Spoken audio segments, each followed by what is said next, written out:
The Glass Bowl in Toledo, Ohio was a welcome sight for the Rockets to regroup after a tough trip south down I-75. Last weekend's loss to Bowling Green has them refocused and ready to get back on track. Kent State has arrived with a renewed sense of confidence after securing the program's first MAC win in nearly 3 years. A bruising ground attack has them believing in an opportunity today to make another loud statement. The Golden Flashes in Toledo, next. You're watching the MAC on ESPN. Another unusually warm October day in the Glass City. At a year in which road wins are tough to come by in the MAC, Kent State hopes to change that trend as they get ready to take on preseason favorite Toledo, looking to get back in the win column. Hi, everybody. Sean Kinney alongside Ryan Cavanaugh. So great to have you with us. Ryan, you know as well as anyone, in college football, you need a short memory. Whether it's win or lose, you need to flush it, and you need to flush it quickly. Today, we see two teams coming from opposite sides of the spectrum. Well, for Kent State, the win last week against UMass was a big deal, and they not only want to remember it, they want to build it on it this week as interim head coach Mark Carney continues to change the culture. And for Toledo, a heartbreaking loss to their rival Bowling Green. The question this afternoon is, how do they respond? Both of these teams struggled to run the football last year. Not the case this season. Kent State actually feels they have a 1-2 punch that could really make them a contender in the MAC this year. Well, Jordan Newman and Gavin Garcia were listed as co-starters to start the season. However, an injury to Newman put him out the first 4 games. Last week, they were dynamic, combining for over 100.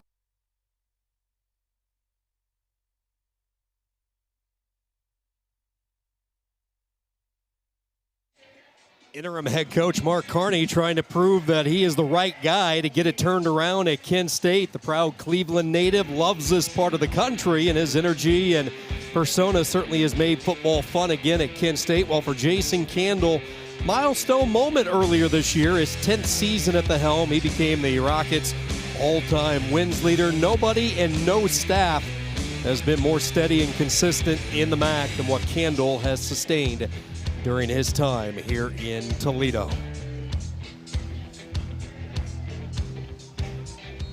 It is an absolutely gorgeous day in the Glass City. Temperatures actually expected to be in the low 80s.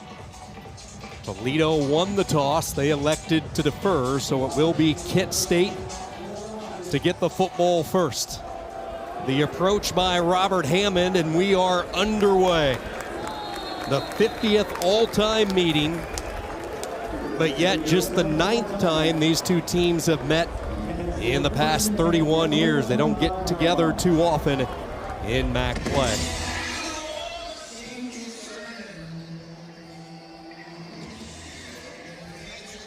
Kent State offense that will be led by Drew DeShields. What a job for DeShields, and talk to Coach Carney. He has found his guy at quarterback. DeShields, the redshirt sophomore out of West Branch, making his 4th career start. 11 touchdowns in the 5 games that he has played this year. He missed the Oklahoma game with a hamstring issue. Came back last week, 4 touchdowns to 4 different receivers, and not wasting any time. Right off the opening bell, bang! Home run to Cade Wolford. 75 yards. And this isn't last year's Kent State squad.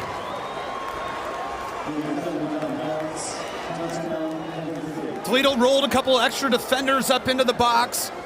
DeShields made them pay for it. There was nobody for the Rockets in the middle of the field, and they found the very dangerous wide receiver, the big play wide receiver, Cade Wolford, and Drew DeShields drops a dime in the arms of Wolford, and the Golden Flashes are on the board. Exactly 10 seconds in, it is Kent State striking on the road. 75 yards. DeShields finding the redshirt freshman Wolford. Offensive coordinator Clay Patterson told us this week that the explosive big plays have hurt Toledo, and Kent needed to find a way to hit the big play. I didn't know he was talking about the first snap from scrimmage. How about the starts over the last 2 weeks for Kent State? Last week it was the kickoff return for the touchdown from their electrifying transfer in DeRealis Clark. And now Mark Carney watches his young quarterback, DeShields, in a place that has been tough for Kent State throughout the years, come out and throw a strike 75 yards. When you go on the road in hostile territory against a conference rival, as you pointed out, not a lot of success, you want to get out on him and you want to get up on him early. And Kent State is sending a message right now to Toledo that we are not the team you played the last 3 years. This is a different mindset, a different focus, and they've got different players, including Drew DeShields. Kick will go through the end zone for the touchback, and now the question becomes, how will Toledo respond? And one of the more polished quarterbacks in the conference the last couple of years is Tucker Gleason, the senior. He's a big man, 245-pounder out of Tampa, Florida. Quickly moving up the ranks among some of the best quarterbacks to come through Toledo, entering today 11th in school history, over 5,300 yards. And keep in mind, really just his second full year as a starter, as he sat behind the great Daquan Finn for a couple of seasons.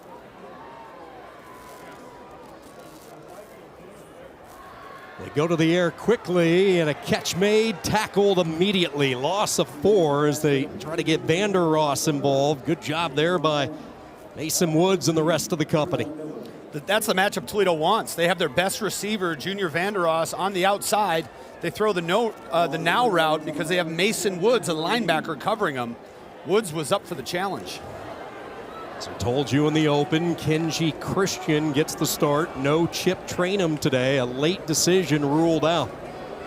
Christian will get his first call, trying to twist his way back up to the original line of scrimmage, but a lot of pursuit. Woods and CJ Young, the two linebackers, those two sharing the team lead in tackles this year, forcing a 3rd and long. Kent State has been terrific this year, getting pressure in their base defense. That time, very stout against the run, just playing straight up defense are the Golden Flashes. Connor Wallenczak is checked into the game on 3rd down, 3rd and 11. Vander Ross in motion. Kent State will rush 4. Gleason under duress, throws, and it's incomplete. He felt the heat that time, and Kent State forces the 3 and out. You could not have scripted a better start for the Golden Flashes on the road. Kent State has been terrific with their front 4 getting after the quarterback. And when you get your interior linemen putting pressure, that's Jelani Davis putting pressure on the quarterback. That takes a lot of pressure off the back half in pass coverage. Allows you to drop your linebackers and help out those defensive backs.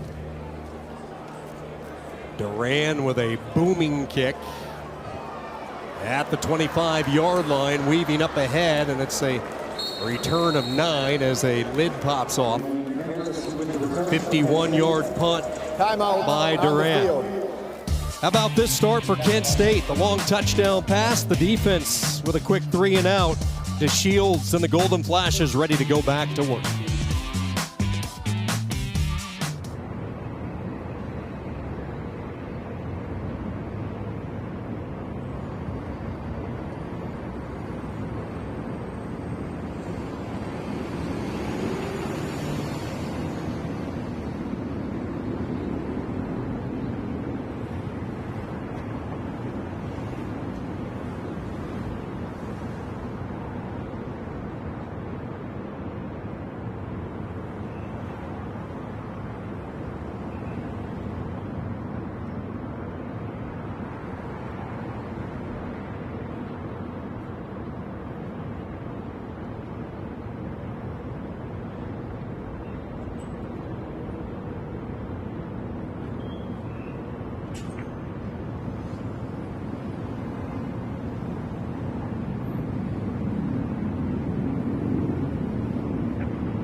Lightning early today from the Glass Bowl. Kent State behind the Drew DeShields touchdown pass, up 7-0 on Toledo. And what a story and what a journey it has been for Drew DeShields, who was in a battle this offseason with the transfer they brought in from Fordham and C.J. Montez, and coming off not one, not two, but 3 reconstructive ACL surgeries, each time on the same knee. Played with a torn ACL his senior year in high school at West Branch, then sustained a second injury early on in training camp, tore it a third time, and earned his first career start against Buffalo. And then in the post-game presser, head coach Mark Carney made it pretty crystal clear that DeShields was their guy, and he certainly has changed the way this offense works and really the belief that they have. Coach Carney said that DeShields demands respect from his teammates due to his preparation, but if I was on DeShields' team, he would demand my respect because of what he's went through to be padding up and playing alongside me. 3 ACLs on the same knee in that short period of a time. And to finish the story, Coach Carney said last year, it was the last play of camp when he tore his knee. They spent one day crying, and the next day he got a text from DeShields with 40 items. Said, I'm gonna do all these and I'm asking you to hold me accountable for them. And Coach Carney said, I'll be darned if he didn't do all of them. And here he is on the field again, and he's balling out. First down after a couple of rushes trying to hit the inside slant. This one broken up. Looking to sneak it into Wayne Harris. Good coverage on the play. 2nd and 10. And to see Nasir Bowers, who had a big interception last week, draped all over the receiver for the Golden Flashes.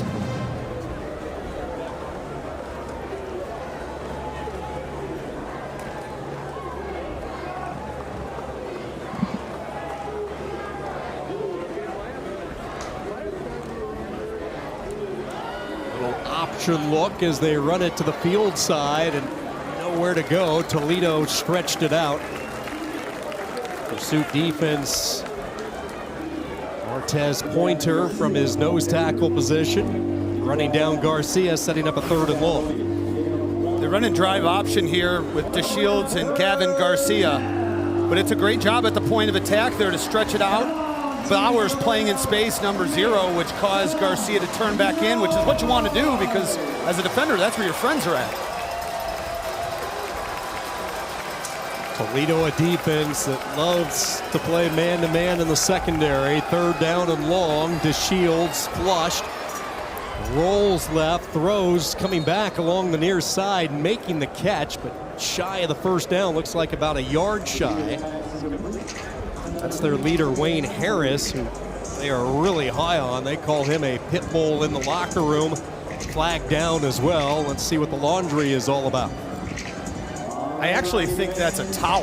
Yeah, I think you're right, Ryan. That's a towel back at the 40-yard line, so no flag. And if you're Kent State, do you try to ride this early momentum and keep the offense on the field? They do. Big play early. Carney's going to roll the dice, zigzagging ahead and moving the sticks for the 1st down. He brought in a couple extra tight ends, give it to Jordan Newman. A lot of times on 4th and 1, you want him to hit the hole. Newman was a little patient looking for the crease he liked, and it turned out to be a good decision, just enough to push the chains. Coach Carney, look at him, he said, I had that all the time, the whole time. I wasn't concerned at all on that 4th down. You could tell, talking with Carney and the assistants this week, this team having so much fun, and they are really starting to believe. Rolling right, wide open, the tight end, little flutter makes its way downfield, and a 1st down to the 26-yard line as they go to Tariq Holder. Beautiful job by DeShields to look. He has to get his body around and get the ball to Mulder. If he was able to set his feet, Mulder might be celebrating in the end zone right now because he got behind Toledo's defense and was wide open.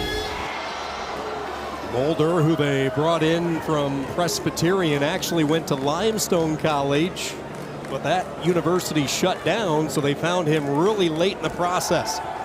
First down at the 27. Near throw is caught. This time there is a flag down, and this one is a flag in the Kent State backfield. Wolford with the catch. Holding, offense, number 78.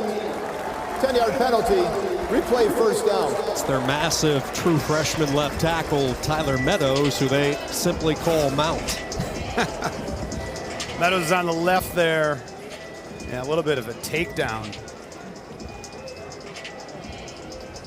Meadows is a massive human being, 6'8", 320.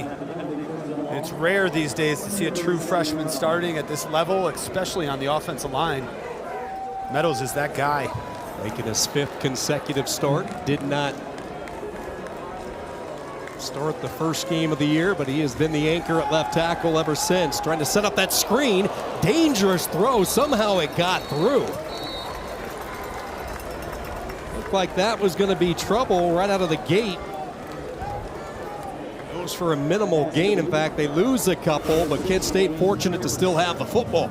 Yeah, Kavion Sherman jumps this route and nearly intercepts it. You're gonna look at number 38 sprinting. He reads it perfectly from his middle linebacker position, and how he was unable to bring that in. Very, very close play, dangerous throw. DeShields 4 of 5 in this opening quarter, 96 yards. Second down and long, pocket collapsing. DeShields keeps his eyes downfield, and again it's the tight end. Excellent presence. DeShields with the completion. Zaire Fletcher, the true freshman. You talk about Meadows being a true freshman at left tackle. They'll use Fletcher at tight end as well. Zaire Fletcher actually played offensive tackle in high school because at 6'2", 214, well, that's what he's listed now. A year ago, he was one of the bigger guys at Springfield High School, so he's moving from tackle to tight end. You don't always see that. Usually goes the other way. You do not. Caught his first ball of the year last week, so now catches in consecutive weeks. 3rd and short. Garcia runs into a wall. Kent State, who went for it on 4th down earlier on this drive, will now send out the field goal unit and the reliable Will Arisco. It's a really nice play by Doran Ray Jr. Getting behind the line of scrimmage and wrestling Garcia to the ground.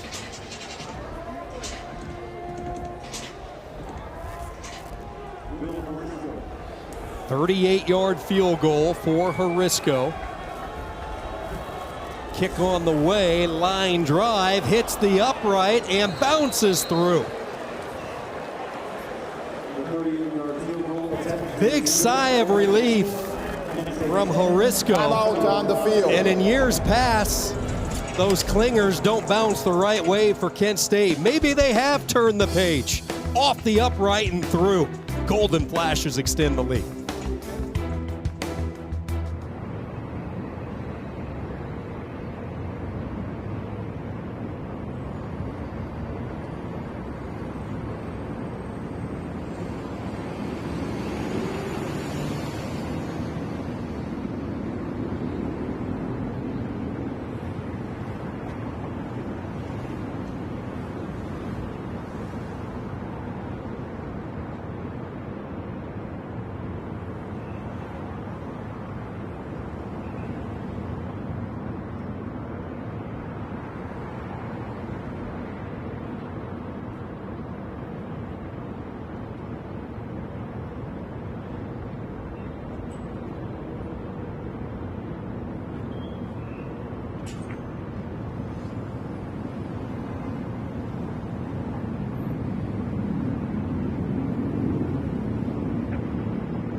One of the big moves this year for the MAC was the arrival of Chip Trainum to Toledo, and what an impact he has made, Ryan, entering today, leading the MAC over 600 yards on the ground this season. Trainum is a true three-down back. He can excellent pass protector. You know, he played linebacker and running back a couple years ago at Ohio State. He was set to be the starting running back at Kentucky and had a hand injury in camp. He was a running back at Arizona State. He's got a lot of big game experience, but the way you replace Chip is by using multiple people. We saw Connor Wallensack coming in on third down because he's a better pass protector. But not only is it the production, the yards, the receptions, but it's also that pass protection and the veteran leadership in the huddle that the Rockets are going to miss out on with Chip Trainum in a boot on the sidelines.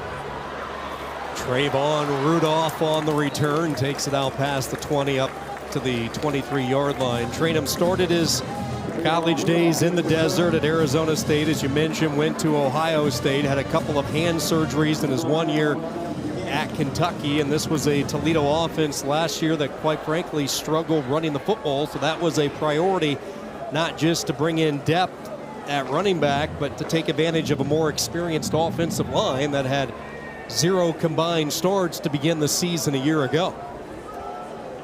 So Candle brings in Trainum. He brings in Kenji Christian from North Carolina A&T.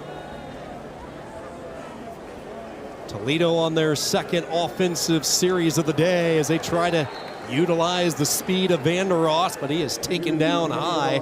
C.J. Young once again. C.J. Young is a sideline-to-sideline type running back. Started his career here as a walk-on, just kept grinding, and now not only is he on scholarship, he's leading the team in tackles. These two linebackers with Young and Woods, they have really stepped up this year, the center of the defense.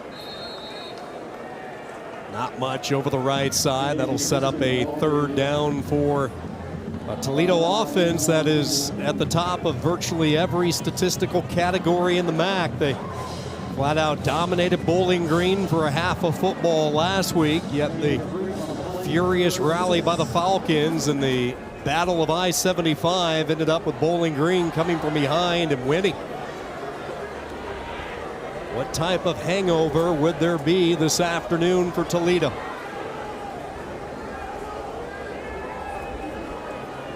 Third down. Gleason, pressure, hit as he throws, passes, caught, but tackled immediately. Young again in on the stop. Short gain, and for the second straight time, it's a 3-and-out for Toledo. It starts with the pressure up front from Kent State. Tucker Gleason cannot get comfortable in the pocket. You see the great pass rush off the end. That's Antoine Campbell Jr. And he hits Holly, but C.J. Young, who right now it looks like there's 2 or 3 different players wearing the number 3 for Kent State, because C.J. Young is all over the field. Picking up where he left off last week in the blowout win against UMass. Young had 3.5 tackle for losses against the Minutemen. He simply lived in the backfield. Duran on to punt for the second time.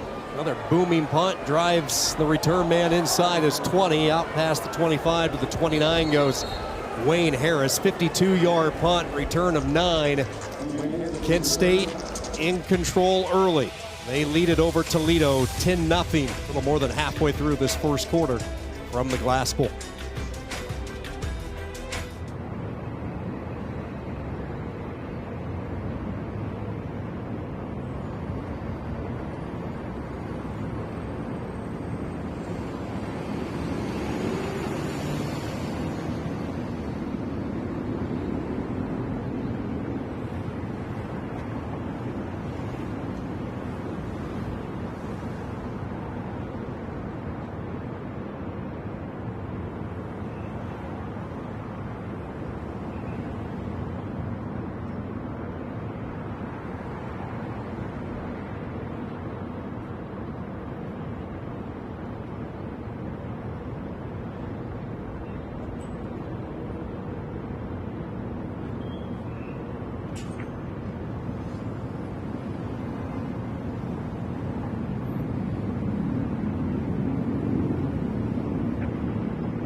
You talk about Ohio strong. Mark Carney certainly fits that bill. Cleveland product, St. Edwards, his first year as the interim head coach, was given the assignment last April with the departure of Kenny Burns. He brought in 6 new coaches, 3 on the offensive side, 3 on the defensive side. He is an offensive guy. He admitted that, so he knew that the defensive coordinator position was a key hire for him.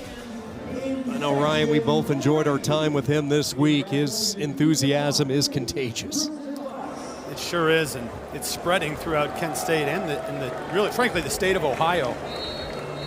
Kent State is the 3rd collegiate stop on his coaching journey within this state, including Bowling Green, also in the MAC, and Division III Baldwin Wallace in the Cleveland area. He has some pipelines built, obviously, in the state of Ohio and around the Cleveland area. He said we just need to recruit our backyard a lot better, but as you mentioned, his days in Charlotte, can tap into the Southeast when needed, but without a doubt he wants to build that foundation in his backyard. Second down after Garcia picks up a couple. Pressure from the backside, making the catch, blocked downfield, and a first down. That is Deshaun Martin out past the 40 up to the 42-yard line. Martin and J.J. Etheridge, 2 receivers coming into the season that picked up valuable experience a year ago as true freshmen. Yeah, Martin had high expectations coming into this season. You know, last year they had Krishawn McCray and Luke Floria, 2 of the best receivers in the entire MAC. So reps and balls were hard to get for the other receivers, and Deshaun Martin has patiently waited his turn. Newman gets a yard or 2. You mentioned McCray and Floria. McCray now catching footballs at East Lansing for Michigan State. Floria was in training camp for a long time with the Cleveland Browns. Had a nice preseason before an injury derailed him this year. Yeah, he'll be back with the Browns. Luke Floria was a dynamic player, and McCray, I think, is also a Sunday player when he decides that's the next step for him. Just 17% of the receiving yards from a year ago back for this new look Kent State offense. DeShields, 6 completions to 6 different receivers. That trend gets broken here as Wolford, who started the day with the 75-yard touchdown catch, picks up 4 up to the 49, setting up a 3rd and manageable for the Golden Flashes as we hit 3 minutes to go in this opening quarter. Kate Wolford, a former running back. Coaches Clay Patterson, the offensive coordinator, says he's built different than other wide receivers because he looks like Gavin Garcia, except he's an excellent wide receiver with the same build. Has the NFL-type body for a slot. This time not on the same page with DeShields. The pass behind Wolford. And does Toledo have their first stop of the day? DeShields looking over at the sideline. A lot of hesitation, and it looks like they are going to keep the offense out there. Why not? They're playing with house money right now. Well, they had what they wanted.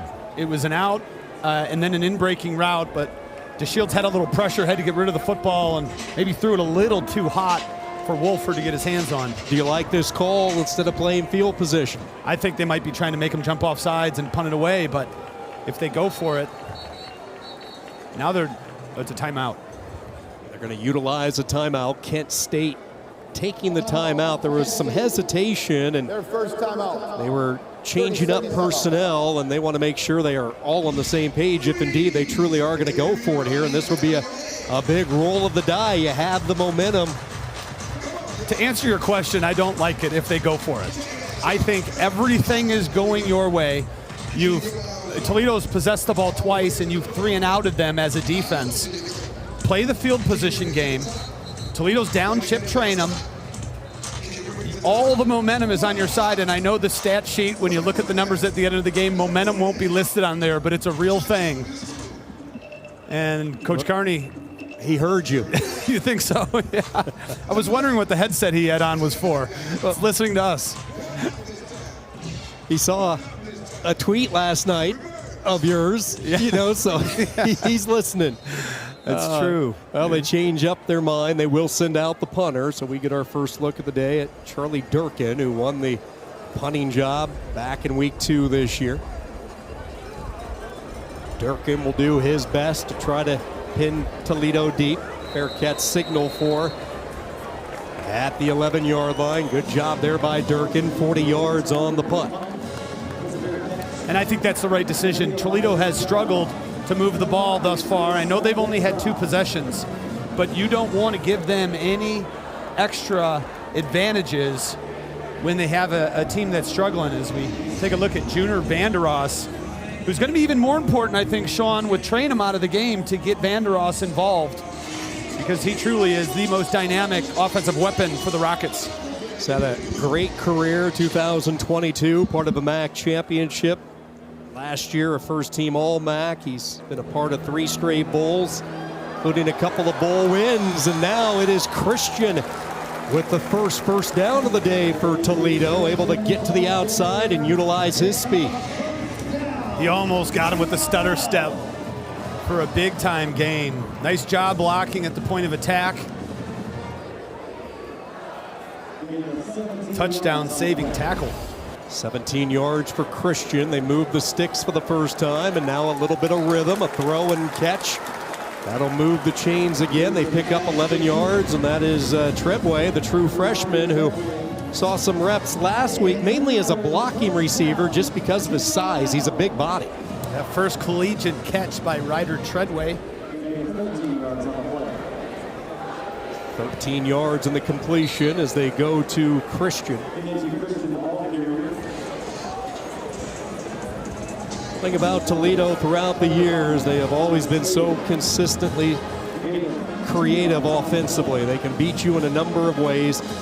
That's why last year stung so much when they weren't able to really consistently run the football like fans around these parts have grown accustomed to.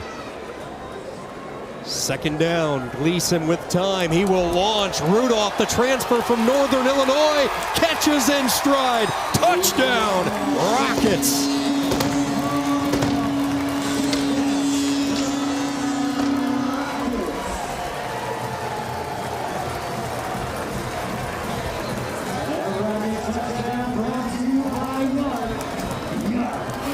Toledo brings in 2 running backs. They run play action, and it's a straight post on the outside by the speedster, Trayvon Rudolph. Almost too fast as he has to reach back to catch the football. But that's a big play for the Rockets to get themselves back in the game and get some offensive energy going. 58 yards. Cunanan with the point after, and Trayvon Rudolph has his first touchdown as a Rocket. He caught quite a few in his days in DeKalb at Northern Illinois. The 4-time All-MAC performer, top 10 in the record books for NIU, and he finds the end zone for the first time. And just like that, momentum can change on a dime, can it? Absolutely. Trayvon Rudolph is a guy that Coach Candle all season long has been trying to figure out how to get going. Only 17 catches for $169 coming in, but he has been one of the most consistent big play receivers in the MAC during his time with Northern Illinois. And Toledo wanted to find a way, find the keys to unlock that here at the Glass Bowl. And it's a big step towards doing that. Gleason to Rudolph.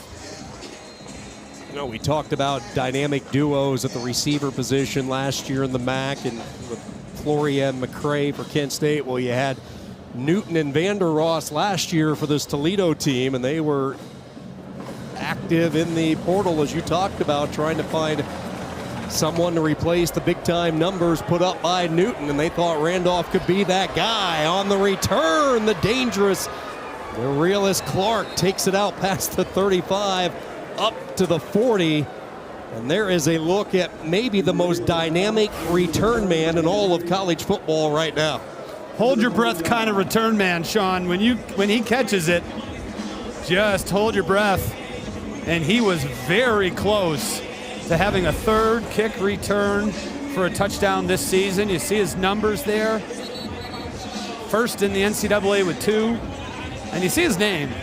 Coach Carney mentioned when I met him, the first thing I said, is that your real name? And it is. And Coach Carney said, I still ask him sometimes. just to make sure. But well, when you return a couple of kicks for touchdowns, including the game winner in week 1 to snap the nation's longest losing skid, you better believe you're going to have a chicken wing sauce named after you, and that is certainly what DeRealis Clark has at a local establishment back home at Kent State. DeRealis Choice. That's right. We're still trying to figure out what the DeRealis Choice blending of flavors exactly is. Well, we know there's some honey barbecue, there's some lemon pepper, and I'm going to, you know what, before this day is over, I'm going to figure out what it is, and I'll check back with a full report on just how good it is. What a wonderful find he has been, all the way from Butler Community College. After Newman picks up 8 on first down, 2nd and short. DeShields under duress as a flag is thrown. They get to DeShields. Pressure coming from the backside. Anthony Dunn. Let's see what the flag's about.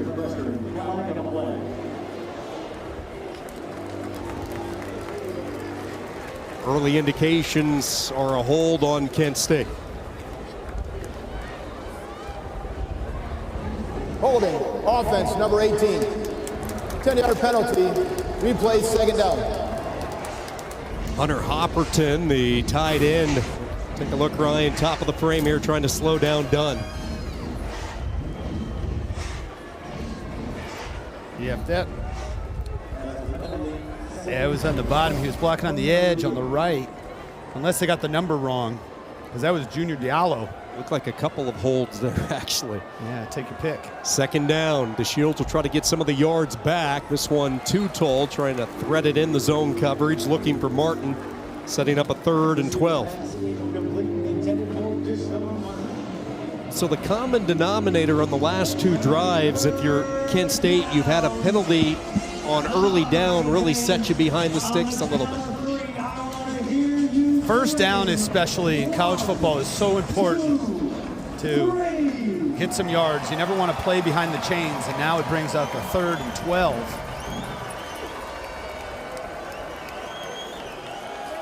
Five-man front, DeShields with a sidearm, flinging it along the sideline, blanket coverage, nowhere to go. That was Andre Fuller, stride for stride, setting up a 4th down.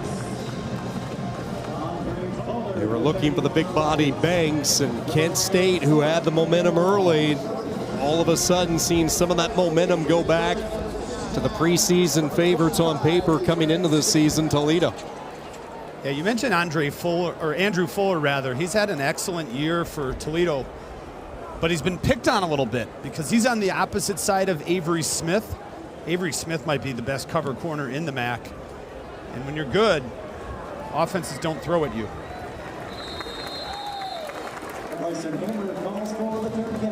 Bryson Hammer with the fair catch. For the 2nd straight drive, Toledo will have it deep in their own end, trailing by 3 late in this first quarter.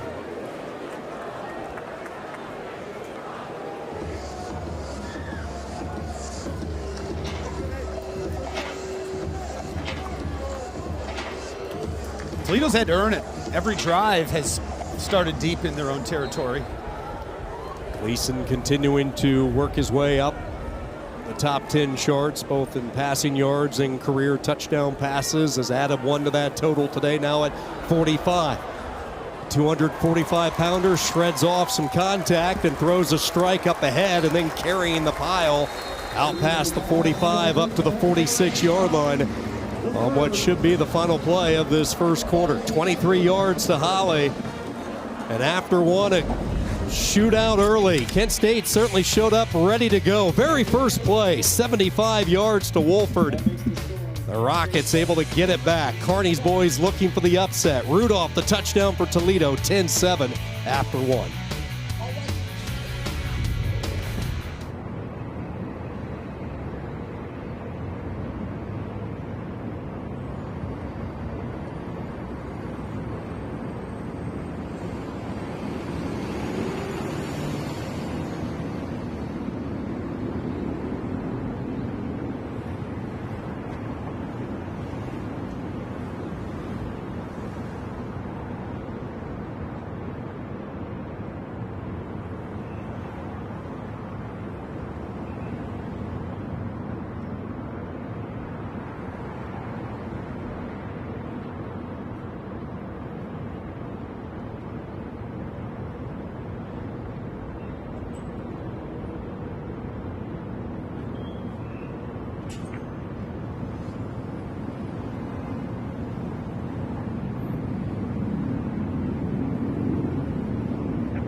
It is a gorgeous afternoon in Toledo. Temperatures in the low 80s as we welcome you inside the Glass Bowl alongside Ryan Cavanaugh, Sean Kinney with you as we get ready to start quarter number 2. Toledo stealing back some of momentum that Kent State had started the game with. 276 yards of offense in the first quarter alone, 158 coming from the visitors from Kent State. But Toledo, good spot here as they start quarter number 2 to Vander Ross, and he is lassoed down. Boy, taken down really high there, getting the hands up and making that play, Joel Cordoba. Cordoba, the true freshman out of Plainfield. Good read and reaction by Cordoba. Dangerous tackle, though. Anytime you get up above the shoulder pads, those referees instinctively reach for the flag. That time decided not to throw one. Wide open. Rudolph near side, Gleason moving the pocket, and Trayvon Rudolph with a first down. Up ahead to the 37-yard line. Good recognition by Gleason, seeing the cushion that Kent State was given to Trayvon Rudolph. And if you have a talent like that, and they're going to play that far off, get him the football and let him do his thing.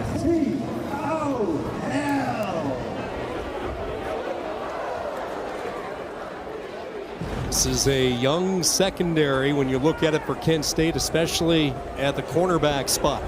Again, they move it. Gleason will stay in bounds, and now he gets shouldered out. I thought that was late, and a real late flag comes in, and this will be 15 additional tacked on for Toledo. Dead ball, personal foul, late hit out of bounds, number 38, defense. 15-yard penalty, automatic first down. Clinton Robinson, the backup safety, just losing track where he was. Yeah, clearly it stepped sideways out of bounds. And when the white hat throws the penalty, you get a quick call. There's not a whole lot of discussion that needs to be had.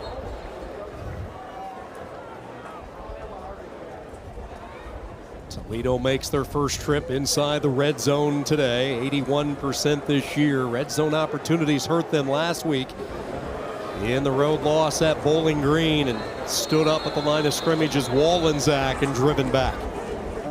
Again, if you're just joining us, no Chip Trainum for Toledo. He was a real late scratch. He is on the sideline, not suited up, so expect more of Kenji Christian, and in this case, Connor Wallensack, the veteran, the junior.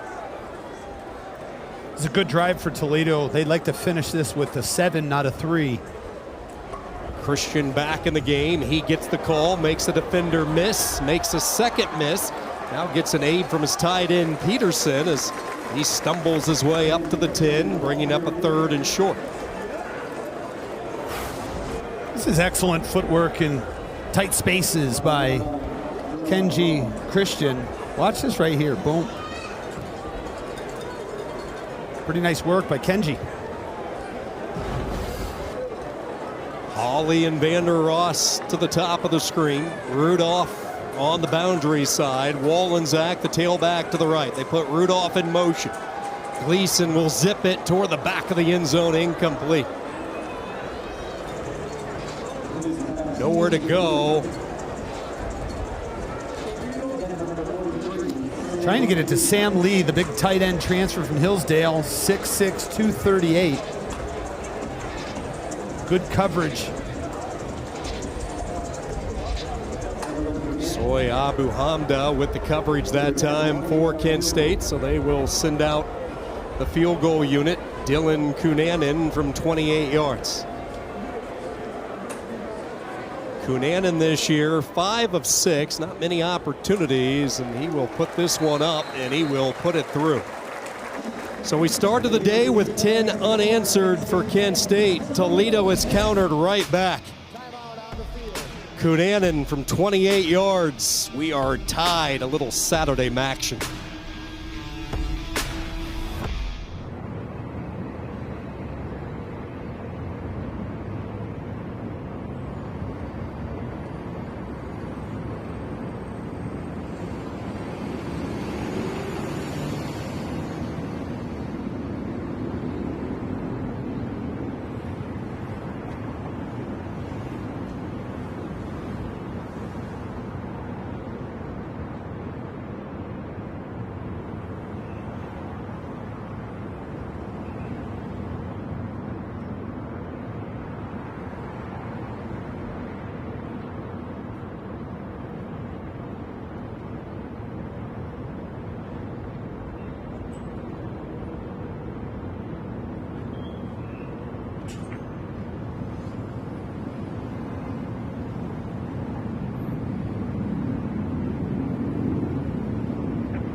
if you're going to be a college football coach in this day and age, Mark Carney, I think, has figured out the formula. Not only do you have the NIL deals, you have the transfer portal, but you must own social media, and that's something that they have really improved on over the last 12 months.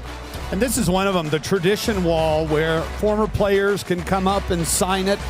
Luke Floyer from the Browns has been back and signed it. We're going to talk more about Julian Edelman. Coach Carney has been, he's made it a personal goal of himself to get Julian Edelman back on campus. We think next week for the Bowling Green game. He's going to post a picture of Edelman every single day until Edelman comes back on campus. And you joked earlier, I retweeted something last night at 8:30, and Coach Carney liked it. So that's his involvement on social media, and maybe a break from the stress of a game is getting involved in different ways. Dorelis Clark chopped down at the 20. Yeah, and with haircuts like that, from the one we just saw with Mr. Edelman, he might make the trip back to Kent pretty quickly. It would be fun if he came back with that haircut. It would be.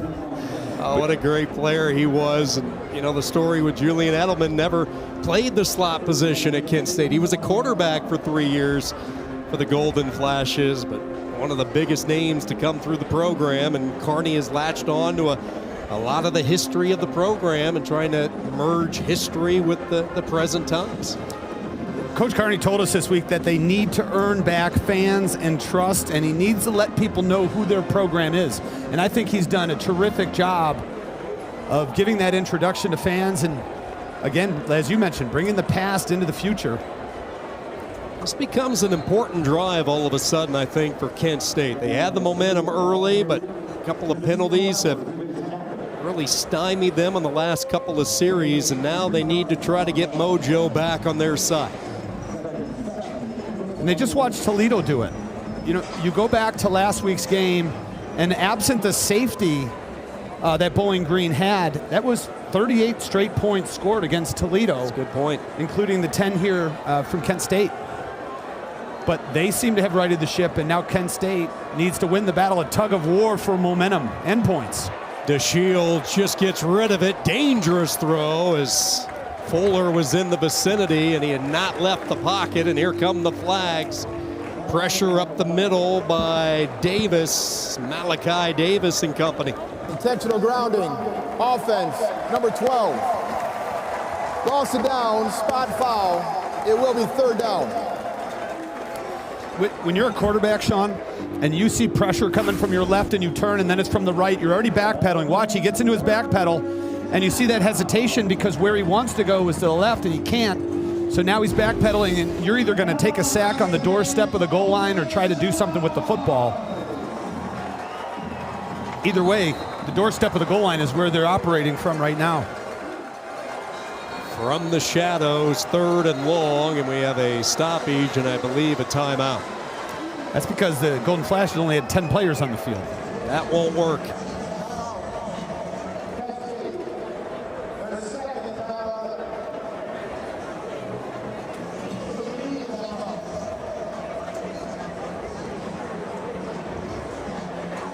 Mark Carney watching his offense really stall out over the last couple of drives. Take a look at what's coming up next Saturday on the MAC.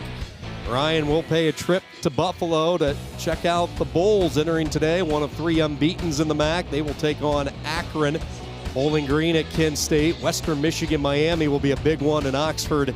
Central Michigan will welcome UMass, and then Ball State pays a tribute to DeKalb as they take on the Huskies. Another full week of MACtion, really the final full Saturday of MACtion before we move into the midweek games.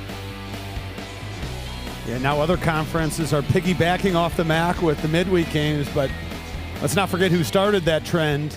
Gives great publicity and exposure to the conference on Tuesdays and Wednesdays when real sport and football fans have nothing else to do. Kent State 0 for 4 on 3rd downs today, and this will be a tough one here. 3rd and a mile, and the throw offline would have been well shy of the 1st down. Sebastian Brown unable to dig it out. The intentional grounding call, and this is the 3rd straight drive where a penalty on 1st and 2nd down set them behind the sticks, and this offense not good enough to recover from that. Well, and unless Charlie Durkin hits an absolute rocket, pun intended, here in Toledo, Toledo should have the best starting field position of the afternoon. Bryson Hammer awaiting the punt. He stands at his 35. Durkin 3 steps in his own end zone, gets the kick away. This is angled away from Hammer and out of bounds, and let's see where it goes. Side judge still walking up, and he will mark it at the 42. It's a punt of 47 yards. Toledo with their first opportunity to snatch the lead, tied at 10.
Introducing Verts.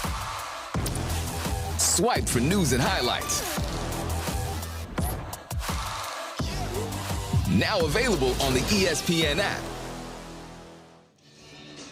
All of college football at one swipe, available with the ESPN app. All the MAC games that you can follow along with, including this one here inside the Glass Bowl. Alongside Ryan Kavanaugh, Sean Kinney with you. A gorgeous day. Cannot believe this is mid to late October in these parts. 80 degrees.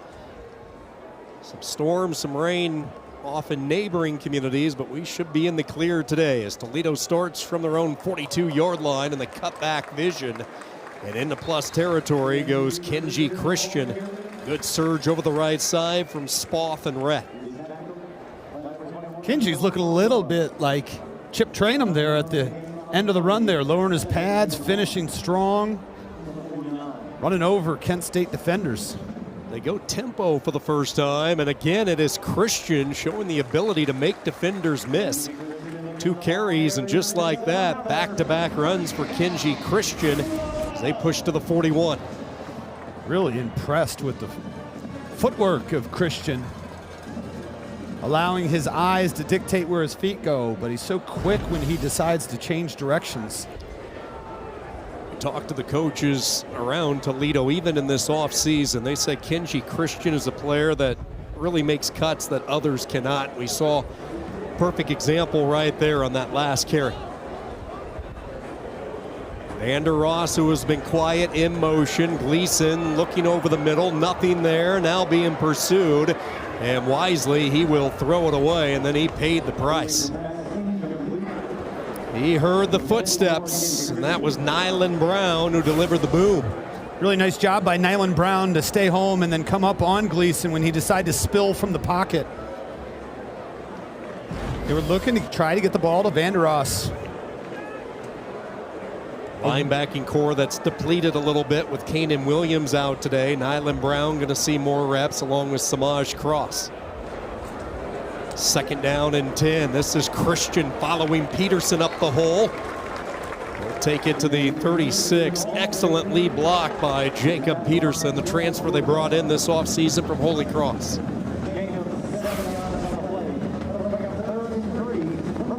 Peterson takes a shot, though, from Nyland Brown, but put his body in the way to allow Kenji Christian some extra yardage.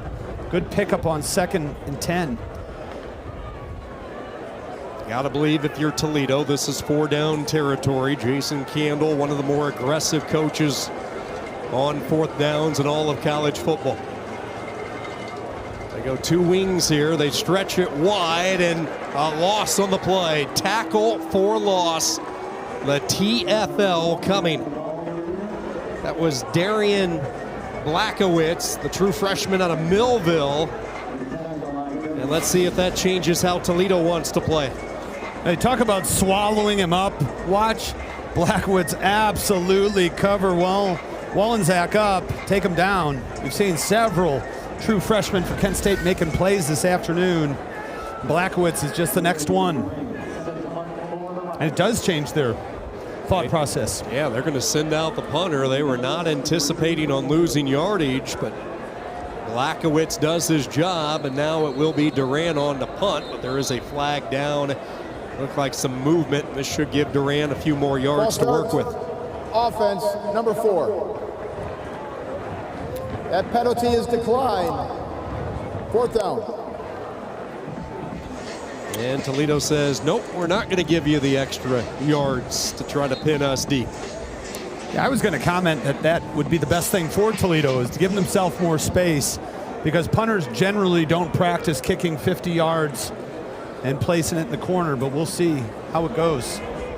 Into the air it goes. The coverman downfield, bouncing into the end zone. Oh, it was perfectly placed by Duran, but like a shortstop trying to get that knuckleball that bounced away from Nasir Bowers, and he just could not knock it down.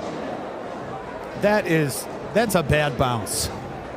For a shortstop, a free safety, for you, for me, for anybody, that's a tough bounce. Yeah, there's no E6 on that type of bounce, is there?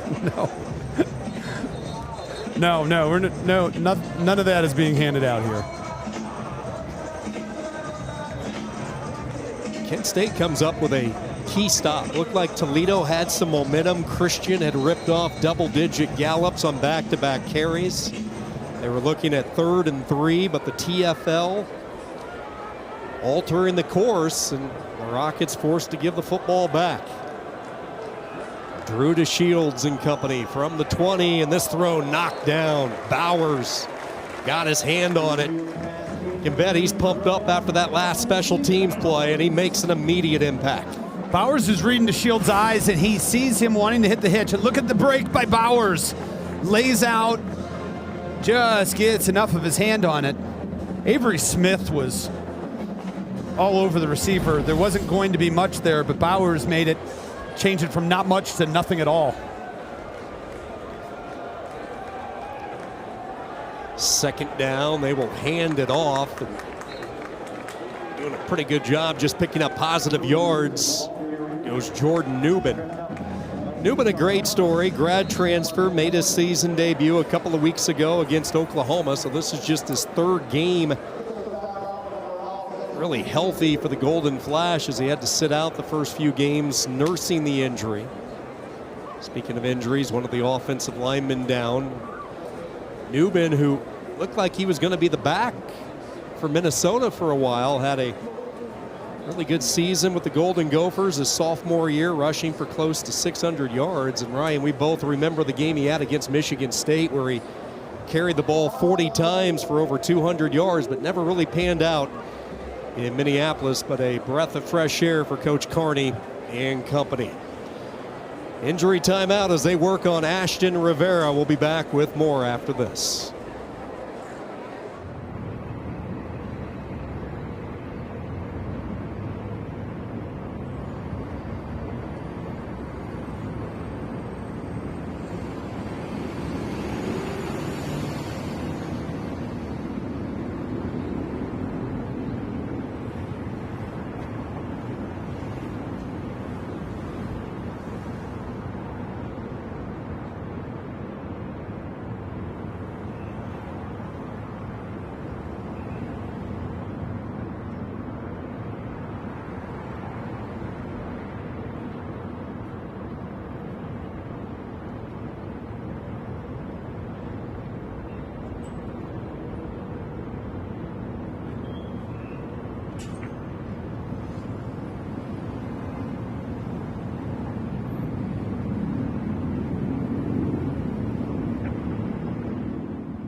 Some of the youth enjoying a day where a jacket is not required. Rare in the month of October, especially late October, but some of the fans having a wonderful time here inside the Glass Bowl, tied at 10 late in the second quarter. Good news for Kent State and the fact that Ashton Rivera was able to walk off the field on his own power, but this has been an offensive line unit that has been banged up over the last couple of weeks. Last week without Matt Hadgis, without Dustin Morrell a couple of weeks ago, and they get Morrell back last week. Now Rivera on the sideline being attended to for this very important third down play.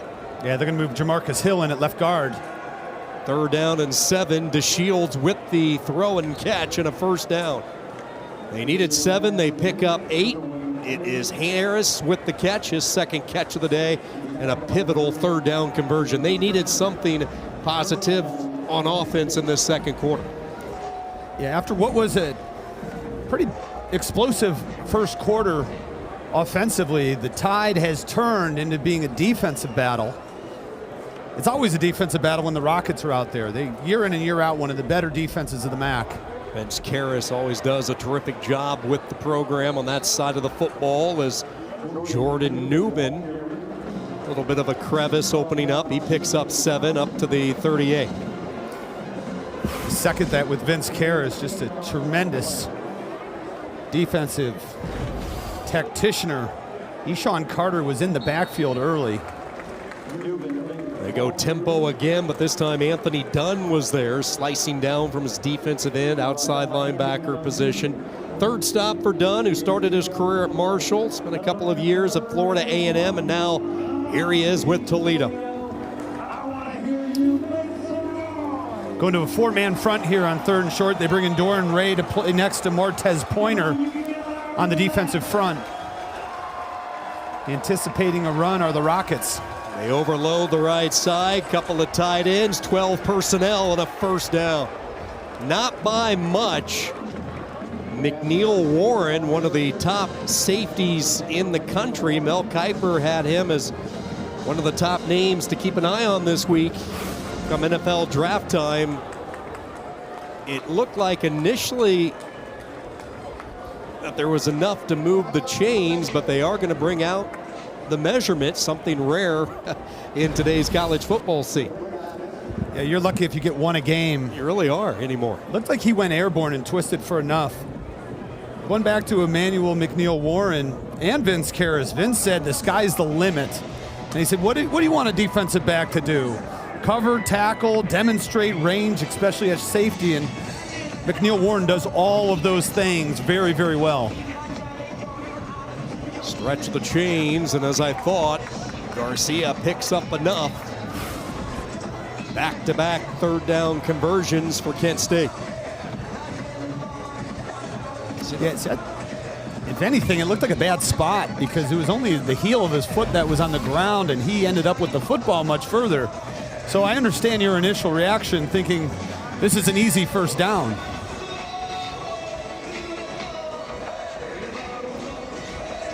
Started the show talking about the 1-2 punch of Garcia and Newman. Toledo, for the most part, has done a pretty good job. Newman 8 carries, 35 yards. Garcia averaging under 2 yards a crack on his 4 touches.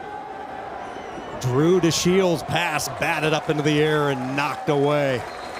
Incomplete. Sherman, the linebacker, coming in. We have really good downhill linebackers in this game with Sherman and Mason Woods. Kavion Sherman has been a real benefit for this new look Toledo Rocket defense from last year. You know, they lost Dan Bolden, who appeared to have seemed like he was there forever for the Rockets. And coaches say that Kavion Sherman prides himself on the coaching he gets and prepares as hard as anybody on this football team. Garcia twisting his way up to the 44. Now you look at Kevon Sherman coming into this game this week. 46 tackles on the year. Mentioned Dan Bolden, Jackson Barrow, both gone. Those two combined for 168 tackles last year. This is a program that has churned out really good linebackers throughout the years. Dallas Gant, Deontay Johnson. And one of the motivations for Kavion Sherman was to not disrespect those linebackers who have come before him. 3rd down and 7. Let's see if Karras brings the blitz package. He has 5 up onto the line of scrimmage and some flinching, it looked like, by the receiver. False start. Offense. Brady 2. 5-yard penalty. 3rd down. It's Fletcher a little bit too quick.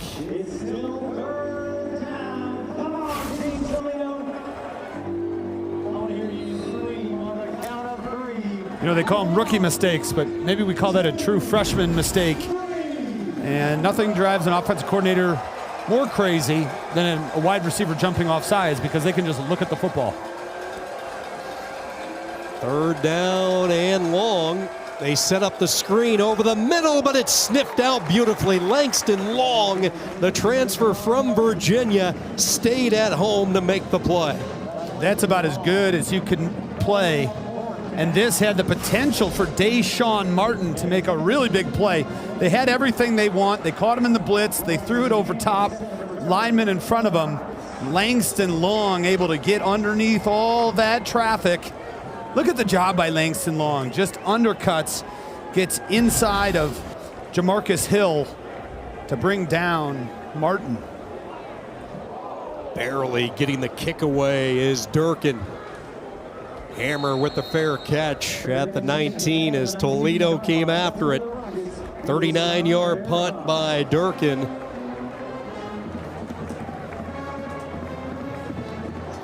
As Avery Smith coming off the edge, almost getting a piece of that punt.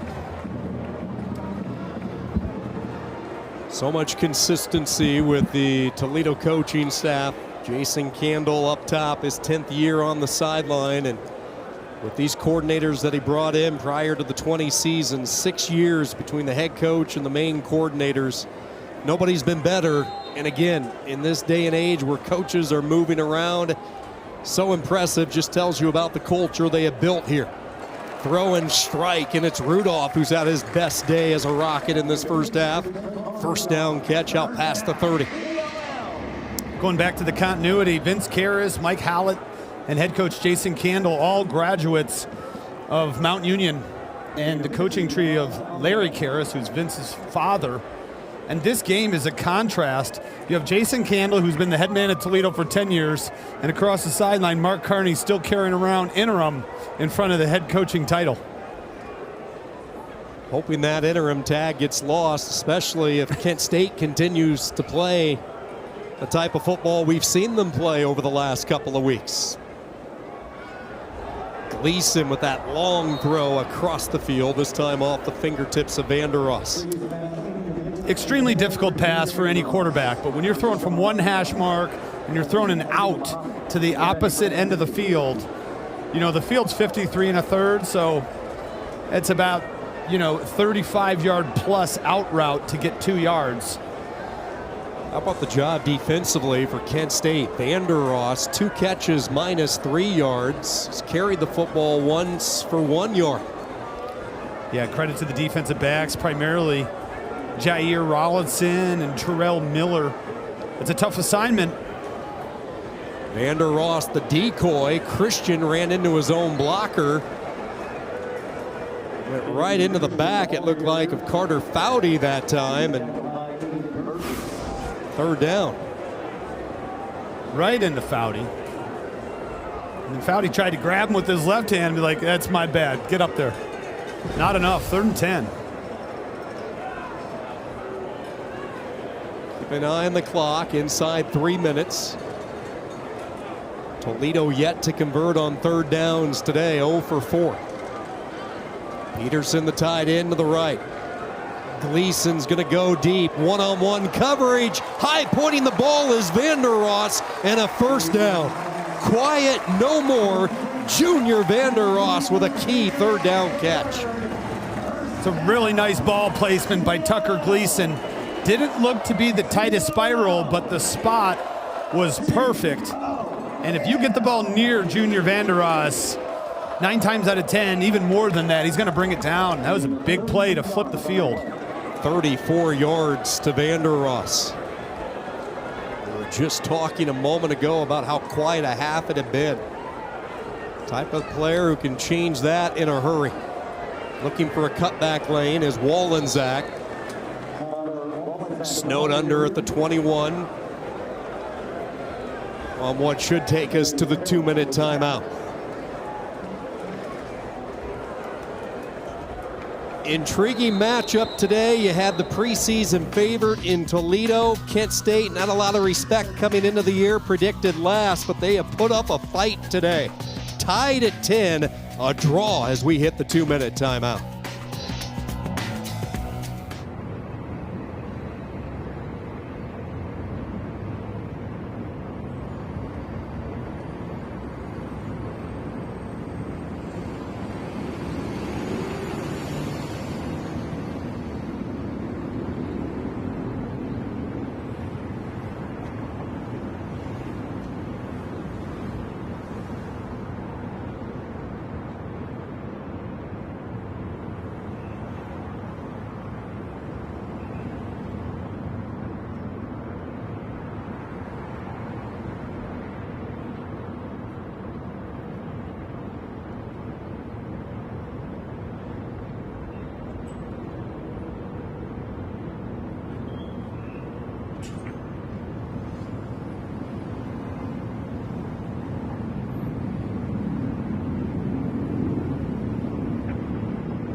Toledo with all 3 timeouts as we hit the 2-minute timeout, tied at 10. Tucker Gleason in this first half, 9 of 13, 157 yards. He has the touchdown pass of 58 yards to Rudolph.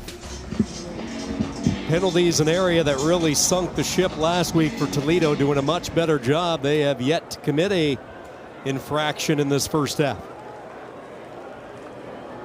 Vander Ross, who had the 34-yard catch on 3rd down a few moments ago. Back-to-back catches for one of the top targets in the MAC. Clock will continue to move. Vander Ross chopped down by Derek Jackson. Toledo brings Vander Ross in motion to identify, are we in zone or man? It was zone, and they drag him back across, and Gleason finds him. 2nd down. This is Wollensack with it. This should stop the clock to move the chains. Patient run by Wollensack. Tough run. Much needed couple yards. With the addition of Trainum, Wollensack has seen his workload get cut a little bit. Now on the quick hitter, 2-toll for Peterson. It was there. A little bit too much zip on the throw and a rare misfire from Tucker Gleason. And Peterson, you can see him there, looks a little gimpy coming off here. And I don't know if Peterson, let's see if he saw the defender coming. No, he had no chance to catch that football. It takes a little bit of a shot at the end. But Peterson's a guy that the Rockets want in the game. He might have just banged, he's grabbing his wrist. Yeah, holding his arm, and that would be a big blow for the Toledo offense. He is playing a lot of snaps. They go empty. Wallensack at the top of the field, over the middle, nearly intercepted, and it's caught by Vanderross. Oh, jumping the lane and nearly coming away with the pick, but instead the concentration of Vanderross and Gleason threading the needle.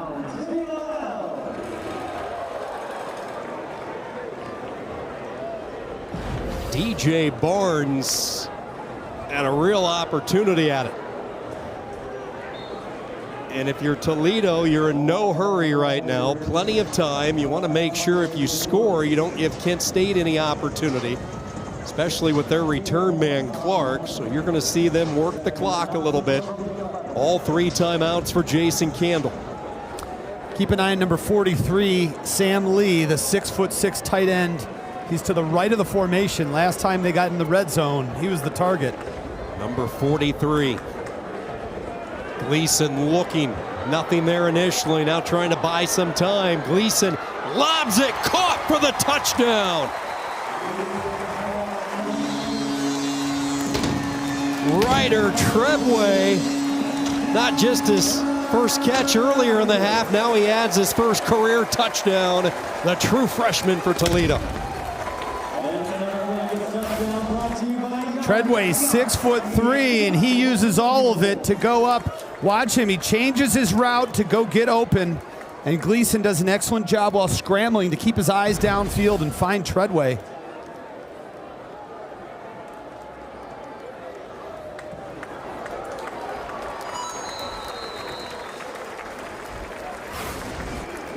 Anytime the play breaks down, and as a receiver, you have to readjust and you got to break your route off and be visible for your quarterback. And as a true freshman, for Ryder Treadway to make this adjustment mid-play is very impressive. Gleason does a nice job of keeping the play alive with his feet. And usually the Cardinal sin from the quarterback is thrown back across your body, but this time it pays dividends for Tucker Gleason. And that is a huge touchdown for the Rockets, because not only do they score and take the lead into half, but they come back out and receive the second half kickoff. A little more than 3.5 minutes off the game clock, 11 plays, 81 yards. Gleason with a second touchdown pass of this first half. Toledo rattling off 17 unanswered after falling behind 10, spotting the golden flashes, the early lead today. We just saw Coach Carney talking to the defense after what was an explosive start, coming out and shocking Toledo 10-0.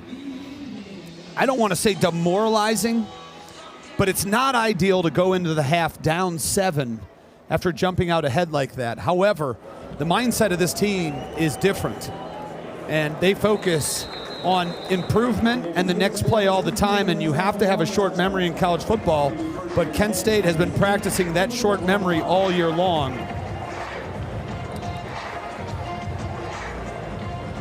We'll see how creative Carney and offensive coordinator Clay Patterson get here. They only have one timeout, keep in mind, 32 seconds.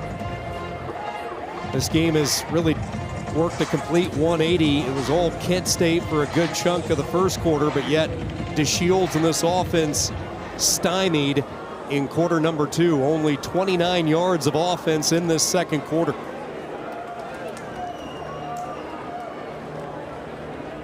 And as expected, they will go conservative, handing the football off. And let's see if Toledo's going to use the first of their 3 timeouts. Does not look like they are interested in doing that. Defensive unit that took it on the chin right out of the gates today. Martez Pointer and company able to weather the storm. Very first play of the day, the 75-yard touchdown pass, DeShields to Wolford. Kent State really had the Rockets on the ropes for a good chunk of the opening quarter, but quarter number 2 certainly belonging with Toledo. Rockets score 17 unanswered. They lead by a touchdown as we hit halftime from Toledo.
Halftime from Toledo, the Rockets out in front of Kent State 17-10, a first half that was determined by runs. The Flash scored the first 10, Toledo scores the final 17. Both quarterbacks, Ryan Cavanaugh playing very well in the first half, both relying on the explosive play.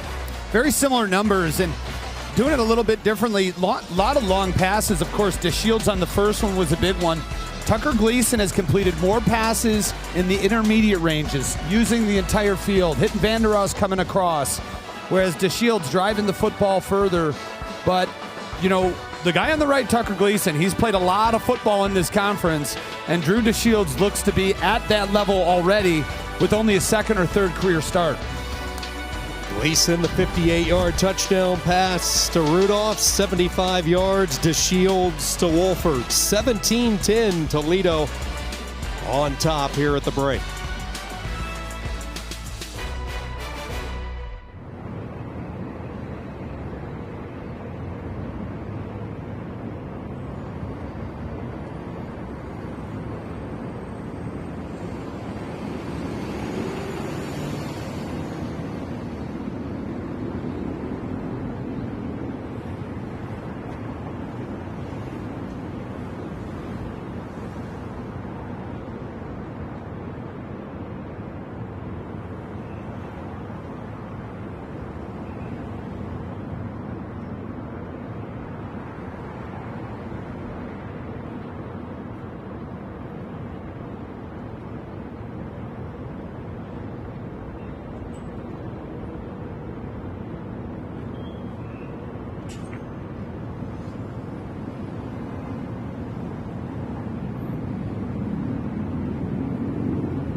And welcome back. Halftime here in Toledo. The Rockets and the Golden Flashes.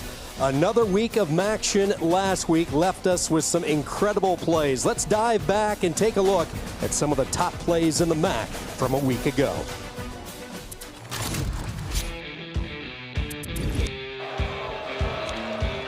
Play action to start. Gleason with a clean pocket. As Vandeross open. Did he make the catch? Yes, he did. Opening explosive play on the first play from scrimmage. Quick play action for Finn. He's going to take a shot deep. He put it on. Keith Reynolds. He's in the house. Touchdown, Miami.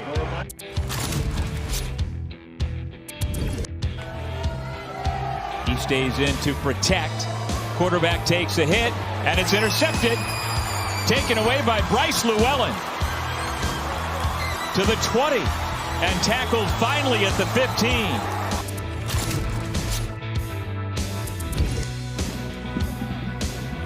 They have had just the one scoring drive. Telly Johnson Jr., though, breaks free. It's a foot race to the end zone. Number 45 to the house.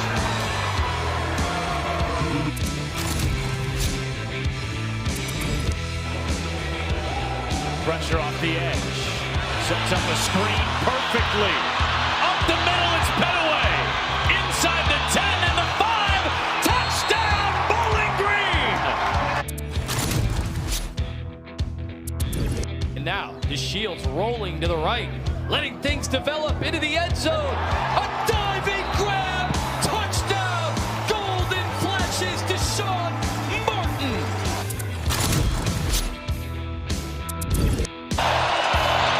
Gleason, incomplete.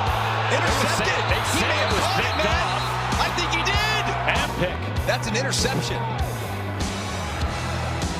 Wow. Michigan 13 for 14 over the last 4 weeks. Trips into the red zone. 3 for 3 today. Make it 4 for 4.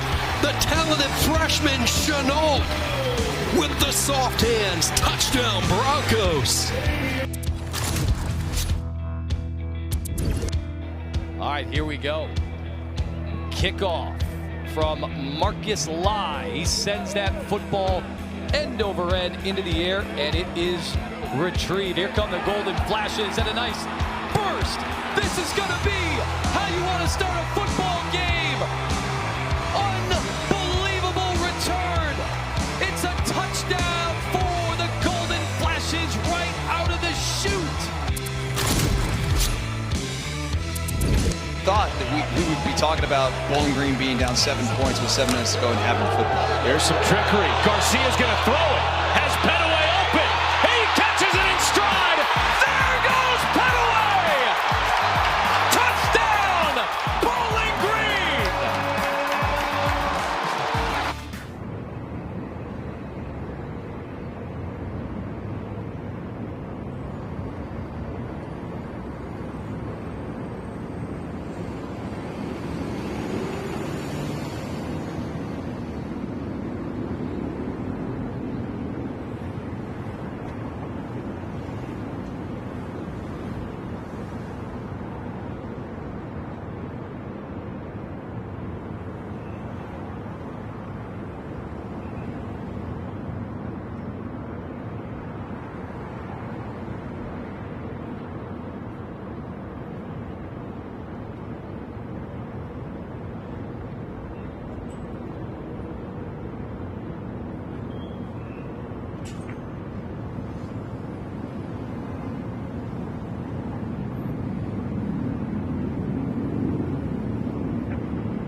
So much tradition here at Toledo. The Rockets out in front of Kent State, 17-10. This Golden Flash program trying to start anew, if you will, and they came out swinging. They threw the first punch in this one, and it did not take long. 10 seconds into the game, they go airborne. 75 yards to Shields to Wolford.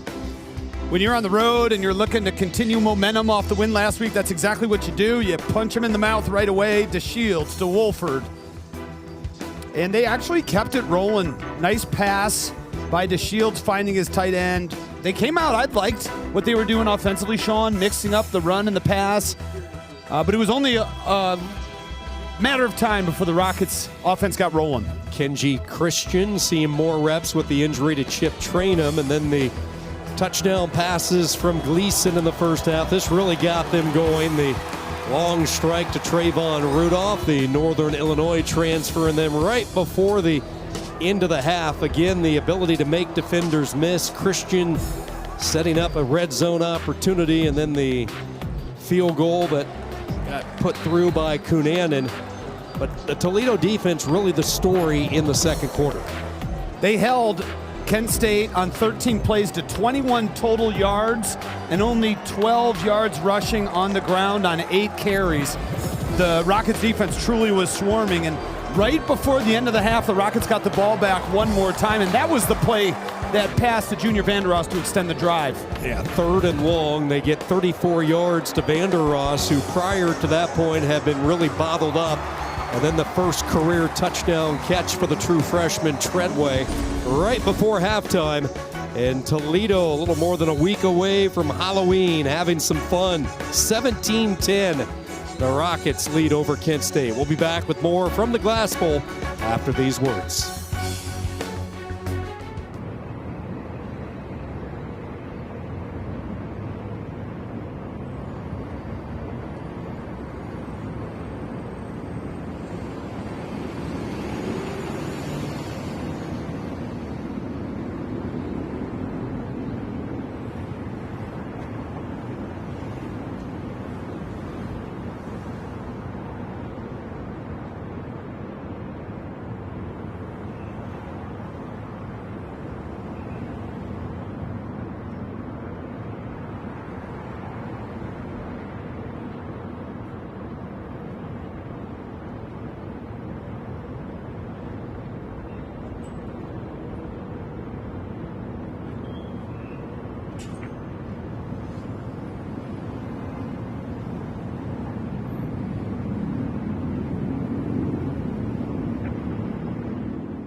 Entertaining first half as we get ready to move into the third quarter alongside Ryan Kavanaugh, Sean Kinney with you on a warm afternoon from Toledo. The Rockets to get the football first to start this second half after deferring to begin the game. Randolph from a yard deep. Spins his way out past the 20. And the transfer from NIU with a strong return. 32 yards in good starting position for Tucker Gleason. Gleason, the senior out of Tampa, Florida. Good starting position on the Trayvon Rudolph return. Rudolph's making his presence felt in the special teams on the return game as well as wide receiver. I think you said it earlier, partner. Best game as a Rocket for Trayvon Rudolph. We're witnessing it right now. 3 catches, 89 yards for Rudolph in the first half, including the long touchdown. Offense that was firing blanks early, but boy, they caught fire over their final 4 drives to close out the first half. Gleason picks up where he left off. This is Vander Ross. Corralled at the 40. Pickup of 8. 6th catch of the day for junior Vander Ross. Vander Ross is a unique type of player, and actually we mentioned Luke Floria earlier. I liken him to Luke Floria. Not the biggest receiver, doesn't look like he's doing anything special, but he's always open and he's always making plays. A lot of NFL potential with Vander Ross. Christian took his eyes off it. He was sneak peeking ahead to see what he had coming after him, and this was an area the coaches talked about trying to improve the receiving game from Kenji Christian. That was a play well designed. Yeah, Jason Candle told us that he's not sure if Kenji Christian knows how good he could be catching the football. He understands the potential. He needs Christian to also realize that potential mentally as well as making plays like that. Tight formation. 3rd down and a yard. 1st down and then some. Wallensack into the secondary. And a touchdown saving tackle from Jackson, but not before he takes it into plus territory. Wallensack has provided a spark specifically on 3rd down. Great job at the point of attack. And the problem, Sean, for a defense, when you stack the box on 3rd and short, 4th and short, and the running back breaks through that first level, there's nobody behind them. So while you're going to shut them down short, if they get past that, you could be in trouble. Gleason with a couple of options, settles on Jacob Peterson, 14 more yards, and Toledo cooking out of the locker room to begin this 3rd quarter.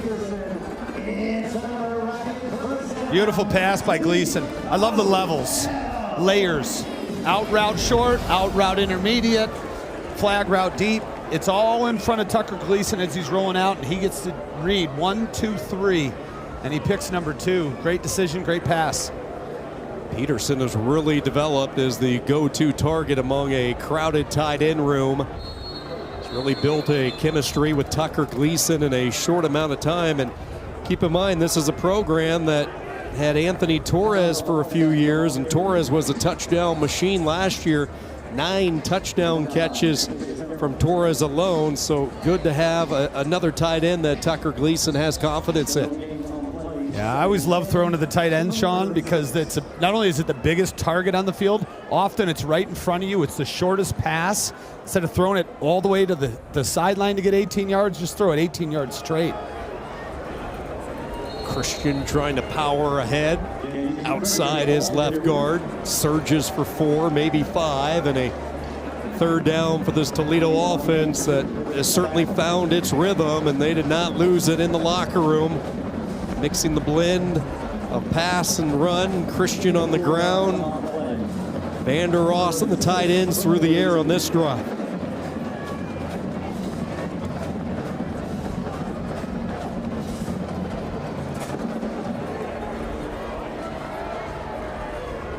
Third down, Gleason with a pocket and miscommunication. You don't see that too often. Vander Ross had slanted in, like Gleason was thinking more of an out. See those two talking to one another. Gleason frustrated. Yeah. Not much to add to that. You absolutely nailed it. And Gleason, and they're going to get him for intentional grounding as a result. Loss of down, spot foul, 4th down. So it is a double whammy right there on the breakdown in communication. Quarterback and receiver, two that have been on the same page 99% of the time.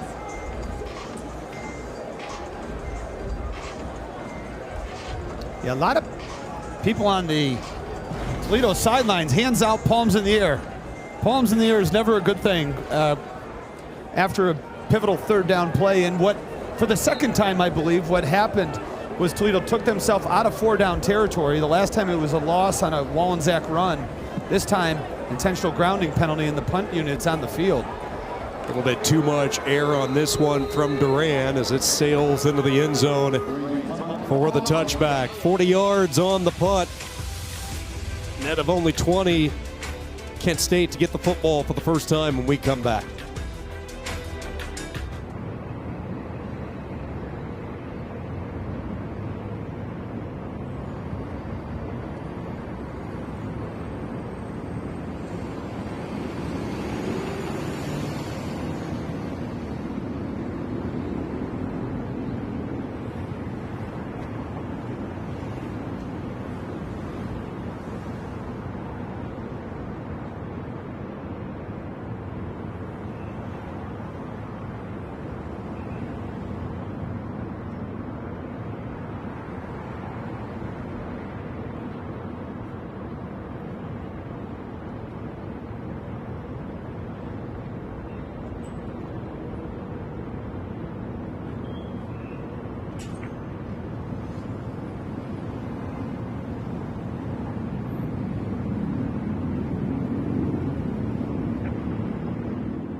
Some big names that you don't want to find yourself on the list of. Coaches who have been fired since week 1. You feel bad for Sam Pittman, great guy at Arkansas. The big news, James Franklin with Penn State.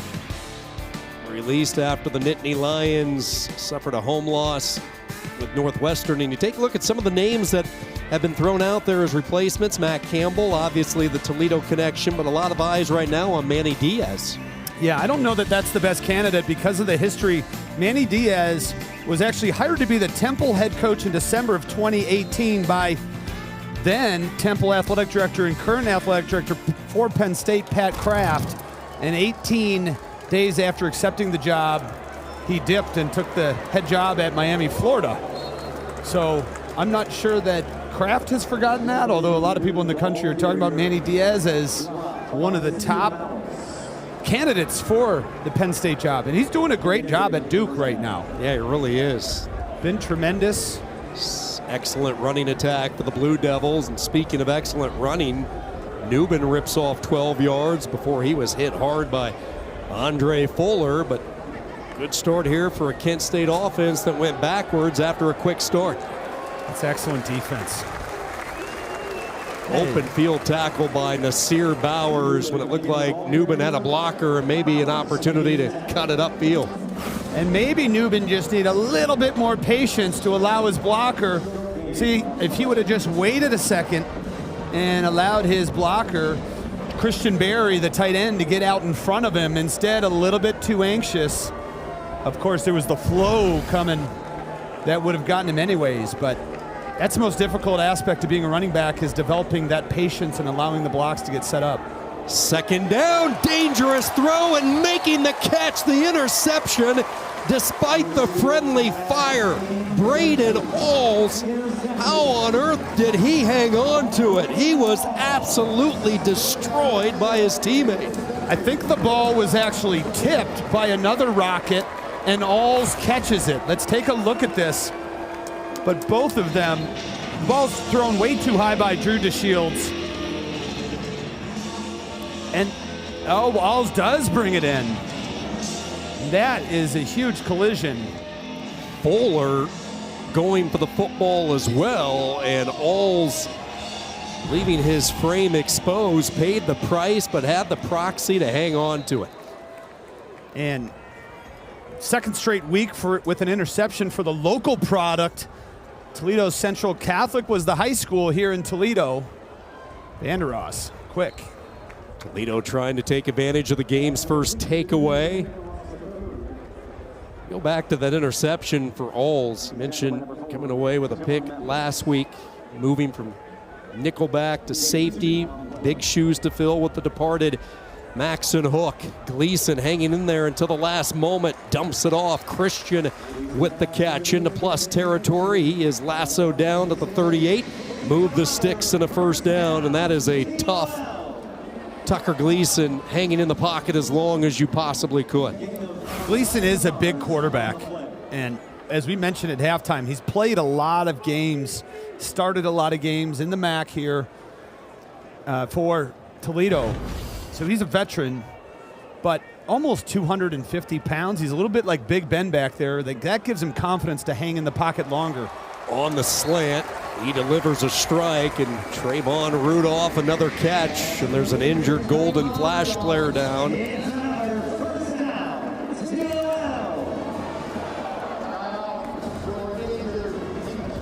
It's Tevin Tucker, the experienced safety, the most veteran presence on the back end of what's a very young secondary for Kent State.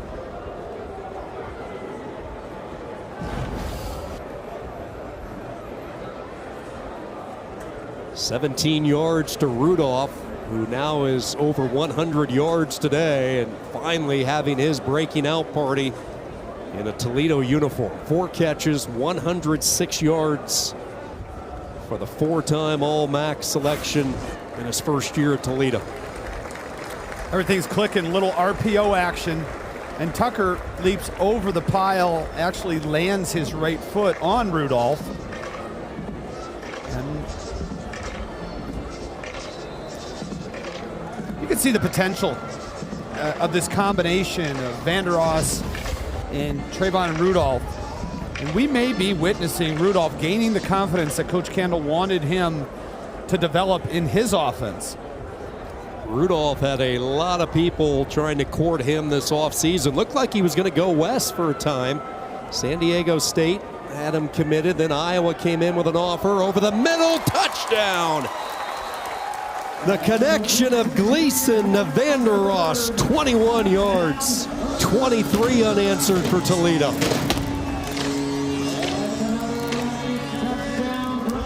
The majority of this drive is RPO, run pass option. You're going to see Gleason put the ball in the stomach of the running back, and his eyes are downfield, looking for how the defense reacts. Are they going to cover the run? Or are they going to let one of their receivers open on an in-breaking slant route? You saw him hit Rudolph for a big gain. This time, bigger gain, one that adds points on the board to Junior Vandeross. We got a flag on the extra point try. Offsides, defense, number 5. That penalty is declined. We'll do the try for point. The whole kicking operation, Sean, and extra points is so fascinating to me. You have an opportunity to get halfway closer, but you know, they've practiced extra points from the same spot on the field so many times. They'd rather decline it to have the opportunity to kick the field goal, or the extra point rather, in a way and from a place that they're most comfortable with. Cunanan adds the point after, and nobody's caught more touchdowns this year in the MAC than number 2, the senior from Tampa, his 7th touchdown catch of the year.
A lot of NFL scouts talking about Junior Vander Ross, a year in 2024. When you look at the MAC, that had a number of NFL caliber players. 4 MAC prospects last year selected in the NFL draft, and one of those prospects, Vander Ross's old teammate, big defensive tackle Darius Alexander, and you like the complete package when you look at Vander Ross. Yeah, he just finds a way to get open, and when he catches the ball, he's so dangerous after the catch. I like the versatility as well. You can play in the slot, you can put him outside, he can catch the short routes, the now routes. He's not afraid to go across the middle, and as we just saw, he's a deep threat as well.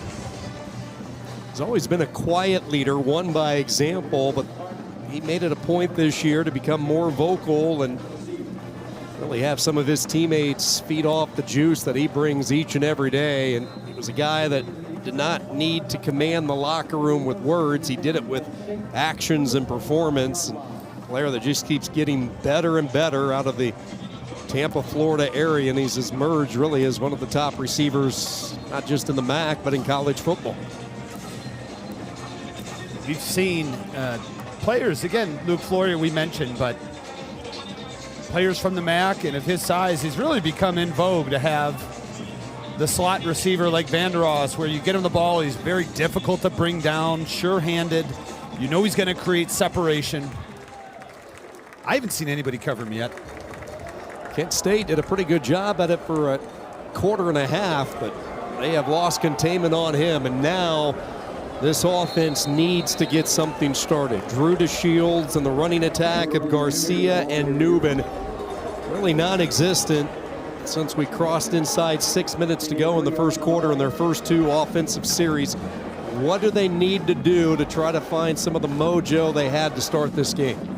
Well, they need to win on first down. That opens up the playbook. That's not a bad job right there. But, you know, they were completely unable to establish the run game in the second quarter. And as the lead grows, you know, you become a little bit more willing to throw the football, but the run sets up the pass just like the pass sets up the run. And even the short pass here to Deshaun Martin, you know, acts as if it's a run play, it's a short pass, but Martin staying consistent with the chains. 3rd and 4. And now you can run it or you can pass it. You're not one-dimensional, and the defense has to guess a little bit as to what you're going to do. Martin goes in motion. Third down. DeShields locked on a target the entire way. Tip drill nearly intercepted. Fuller could not get there. Ball was tipped by D'Apollonia, and another dangerous throw for DeShields and a 3-and-out. Yeah, DeShields was looking for that same route he ran earlier, or that Cade Wolford ran, which is an out. It's a reverse arrow, so it's an out, and you break it back in. But it's putting a lot of smoke on it. You know, that's a short pass, and I think Drew DeShields could use a little bit more touch on that ball. Now that was errant, but even if it was at him, it's a difficult ball to catch from so close, and a bit of a shank. Yeah, shank off the side of the foot of Durkin, and for the second straight offensive series, Toledo is going to open up shop in magnificent field position, and Jason Candle, I'm sure, feeling along the Toledo sideline an opportunity really to pounce down on the throat now. They have scored 24 straight. They're winning the field position battle. Gleason has found his rhythm throwing the football. Opportunity here for the Rockets. You are Jason Candle, as we, again, third longest tenured coach in the MAC. But this is when, you know, you smell blood in the water. You got to go after it. Misdirection to the boundary side. Look at Christian put on the brakes and accelerate. Down the sideline, makes a move to the 20, and a finally tackled there. He goes from 100 to 0 in a matter of moments, tight roping the sideline, and a touchdown saving tackle from Stockstill. So a lot of explosiveness from Kenji Christian that we just haven't been able to see this year because Chip Trainum has been so good. But his ability, as you said, to accelerate, decelerate, and then explode once again. Very unique skill set for Kenji Christian. Christian approaching the 100-yard mark today. We asked Jason Candle what stood out when you bring in a player from a smaller school like North Carolina A&T. Said it was his game against Wake Forest. He loved all the film he saw, but he ripped off a run against the Deacons, and he said that guy would fit in what we want to do. Big shoes to fill with the absence of Trainum, and Christian has delivered. Inside the red zone, Connor Jones, the H-back to the right. Christian with his third straight call, lowering the pads and plowing his way up to the 16. Christian was almost the forgotten man this offseason because so much press of landing Chip Trainum from Kentucky, but Jason Candle, offensive coordinators Mike Hallett, Robert Weiner knew they had landed a prize in the portal.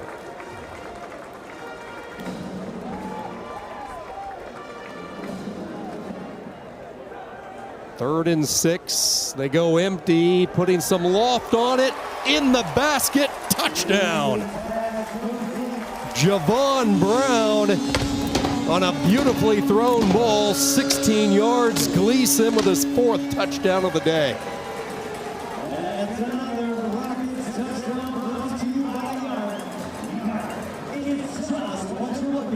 This is the second time this afternoon we've seen Tucker Gleason throw the slot fade. And it's a difficult pass to cover. Tucker Gleason throws it just about as good as you can. Beautiful job by Brown. Bring it in.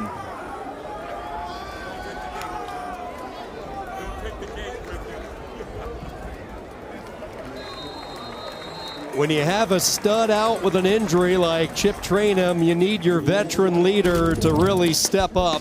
Tucker Gleason has done that today. His 4th touchdown pass, a career high. Javon Brown, the Florida connection.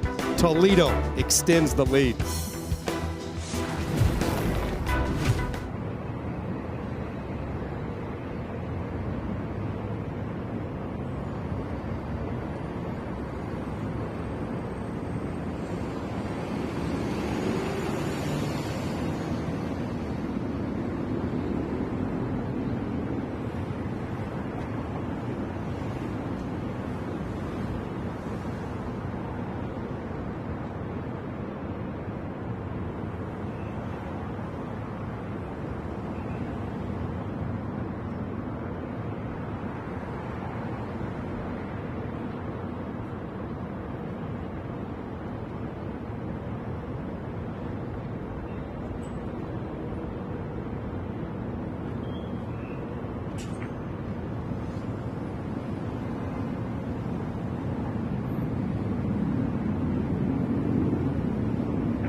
Tucker Gleason has a bachelor degree, now pursuing his second degree in comp science, engineering tech, and he has been an engineer on the field today. 19 of 25, 4 touchdowns, a career high, 271 yards, and 3 of the 4 touchdowns going to players who had not caught a touchdown up until today, and a couple of young freshmen finding the end zone for the first time with touchdown pass to Trebway, and most recently, Javon Brown. Yeah, Gleason plays with a lot of passion, and I think the offense feeds off of him. Continues to work his way up the charts, now top 10 all-time at Toledo. And Tucker Gleason, quite a journey. Started his career at Georgia Tech in 2020, redshirted. He was a highly sought-after quarterback coming out of Plant High School, and anybody in the state of Florida knows that the legend Robert Weiner has from his days in that state as a high school coach. And the arrival of Weiner in Toledo was a big reason why Gleason settled on becoming a Rocket after his days at the Flat. And I think the Rocket faithful should be thanking Robert Weiner for coming here, because it brought Tucker Gleason. He's been outstanding. He's been one of the most consistent quarterbacks in the MAC, one of the more experienced quarterbacks. Is a big reason why Toledo's having the success they are. There's nowhere to throw it for Drew DeShields, who is having a tough time now finding openings in the veteran Toledo secondary. And you talked about it, the job that Vince Karras has done on the defensive side of the football for the Rockets. And when you look at the job this year, this secondary about as tough as they come. Smith and Fuller, the corners, Oles, McNeil, Warren, Bowers, who's had a good day. There aren't too many weaknesses on the back end. There really isn't. It's one of the best. I think it's the best secondary in the MAC. Second down and a yard, and that is it. Jeremiah Peters. What a great story for Peters. A lot of people thought maybe his football days were done. He had the scary moment last year, suffering a seizure during the Eastern Michigan game. Nobody knew if he was going to come back and play again. He saw a ton of doctors in the offseason, a heart specialist, and he got the call on April 7th from the doctors saying you can go back to the gridiron and pursue your dream. An emotional moment for him, the coaches, and his teammates. 3rd down and 8 from the 26. They run a stunt. Pressure up the middle, and they got to him. Hudson Miller, the junior from Indianapolis, sacking DeShields. Toledo does such a great job of getting home with their base 3 or 4 that when they run a stunt and they bring Hudson Miller, no chance. Watch, they crash in the right side defensive tackle and rush outside with the right defensive end, which creates a hole 4 or 5 yards wide that Hudson Miller runs right through, and he's on top of DeShields before he can even react. Vince Karras has dialed up the pressure for the Rocket defense. Here they come, and the punt is blocked. Picked up right off the foot. Touchdown, Toledo. Eric Williams, the sophomore. And the Rockets pouring it on now. They dial up the pressure on defense, and they dial it up on special teams. Right off the foot, textbook block by Eric Williams, the block. And look at his teammates backing off, said, buddy, you deserve this one. You fall on it for the block and the touchdown. Wow, game-changing play on special teams. All 3 phases are clicking right now for Toledo.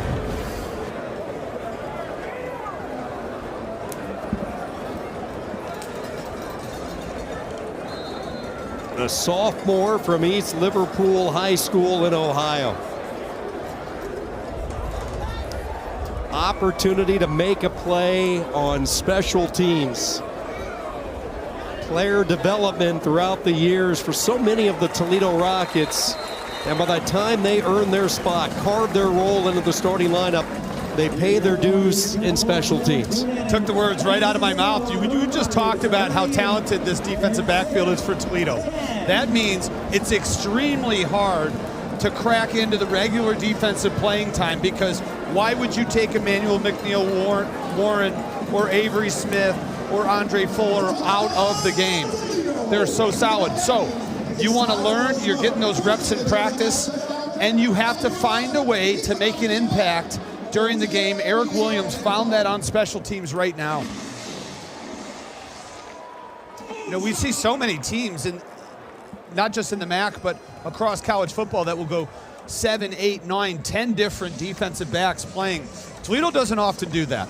They'll sprinkle guys in here or there, but you know, Avery Smith and Andre Fuller, lockdown guys on the outside. Yeah, it is a defense that puts a lot of pressure on their corners, and they have relied on some good ones throughout the years. Quinyon Mitchell, obviously the first and most recent name to come to mind. And again, a Toledo team that I'm sure there was some nervous moments at the start of this football game. You're coming off a really gut-wrenching loss in the I-75 rivalry with Bowling Green. 21-point lead, wiped out. You suffer that emotional loss, and then you fall behind 10-0 early in this game, and you're wondering, oh boy, is Bowling Green going to beat us twice? And all of a sudden, this game does a 180. And we talked about it at the top of the program, and my question was, how is Toledo going to respond? We've picked up 2 responses. You know, the first half of the first quarter and everything since then.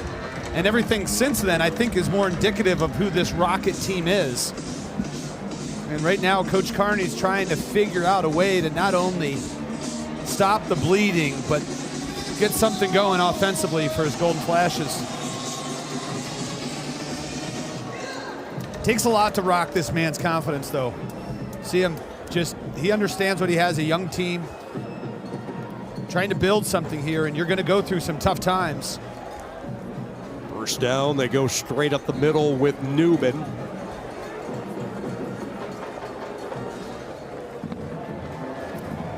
Kent State coaches said, we know what we have with Jordan Newman. We've got at least 3 yards on every carry. He's that like type of back. Bowling ball, tank, runs behind his pads, low center of gravity. Consistent leg drive. And as you mentioned in the Michigan State game, when he was at Minnesota, 40 carries. Means he's durable. He can play 4 quarters. Rightfully deserved the Big Ten Player of the Week honor a few years ago when he had that big game at East Lansing. You get the ball to the tight end this time, and a first down, something positive for this offense, but there is a flag down. Fletcher with the catch, 15 yards, but let's see if it sticks. Chris LeMange, our referee.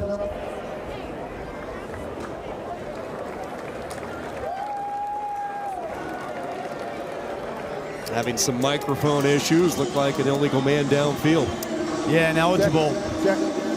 What happened is they bring the tight end across the formation. They fake inside zone on the run game, and then they throw it to that tight end who comes across the motion. But during that time, when a lineman gets outfield to block, and by the time the pass is thrown, that lineman is 5 yards downfield. 6 penalties today for Kent State, and these penalties have hurt them. 45 yards, but a number of them coming on early downs. Getting rid of it quickly. Wolford settling in, makes the catch at the 34. I was working a game once, and I made a comment that there's penalties and then there's penalties. And the guy looked at me like I was crazy, and I said, you know, there's like a 5-yard penalty where it doesn't really matter, and then there's a penalty that takes points off the board, or, you know, changes it from a first down to a 3rd and 15, those sorts of things. And Kent State's had some of those, them in the latter category, penalties that have really hurt at inopportune times. Yeah, absolutely, and you don't have to go back too far. Last week, penalties really the name of the game for Toledo as well.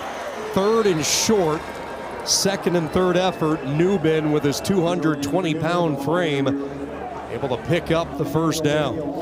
And to your point, Coach Candle spoke to us this week and said we were 3rd and too long too many times, maybe 5 times in the second half, and that was due to penalties at the wrong time, and it was too much for them to overcome offensively. I think the message that him and the rest of his staff sent to the team this week got through, because we haven't seen a lot of that this afternoon.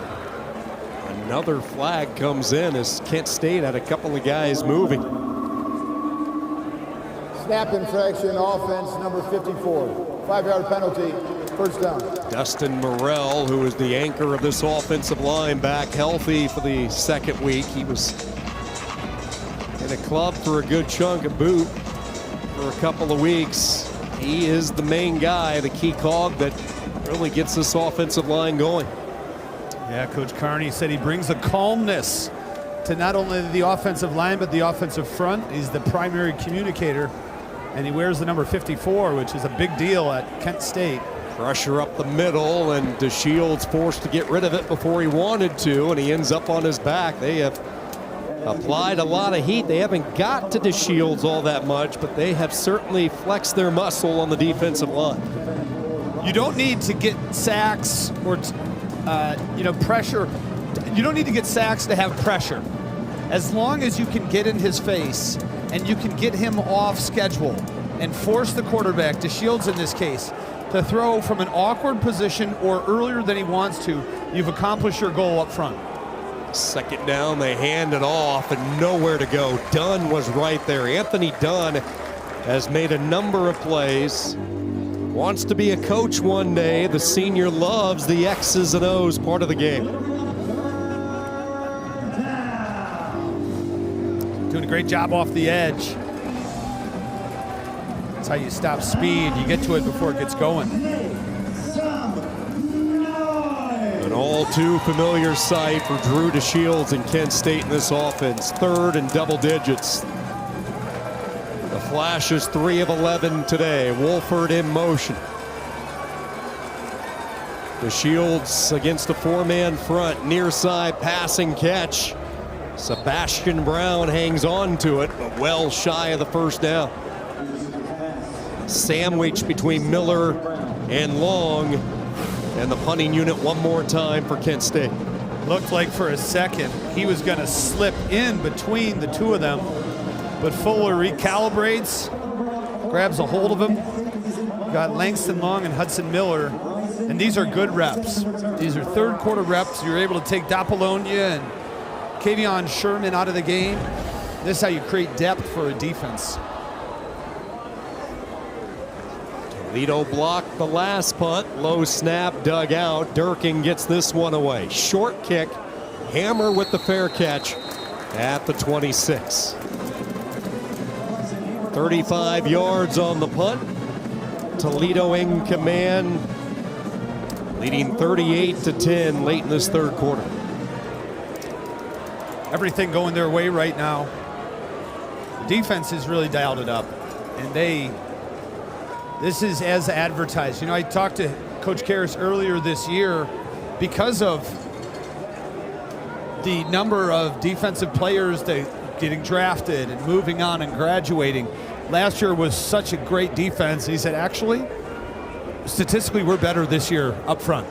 Which sounds crazy when you look at who they had on defense. Christian out of the backfield makes the catch. Guys like Alexander, Hook, and Bolden, Burrows, they had some big names on that side of the football. What a quarter for Toledo. What a quarter for the transfer Kenji Christian. He set the tone with his running. 98 yards today on the ground for Christian. And then this defense, really since midway through the first quarter, they have taken over. Special teams getting involved. All Rockets after 3.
when you have a program that has been bowl eligible for 15 consecutive years, you build a culture of players wanting to be a part of the program, and the recruiting success that Jason Candle has enjoyed over the past decade, once again showing no signs of slowing down. They have the top-ranked recruiting class in the MAC.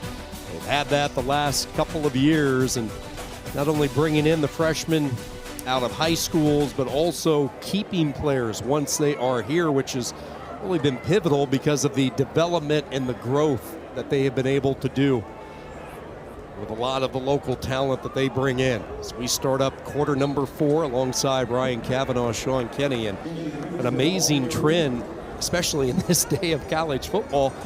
They did not lose one single player this year to the transfer portal. I mean, that in itself is amazing. That's more impressive than being number 1 in the MAC 7 out of 10 years during Candle's reign. I mean, the landscape has changed so much in college sports that you have to first recruit your own locker room and then go out and replenish by recruiting from high schools, and in connection with that, looking at the transfer portal.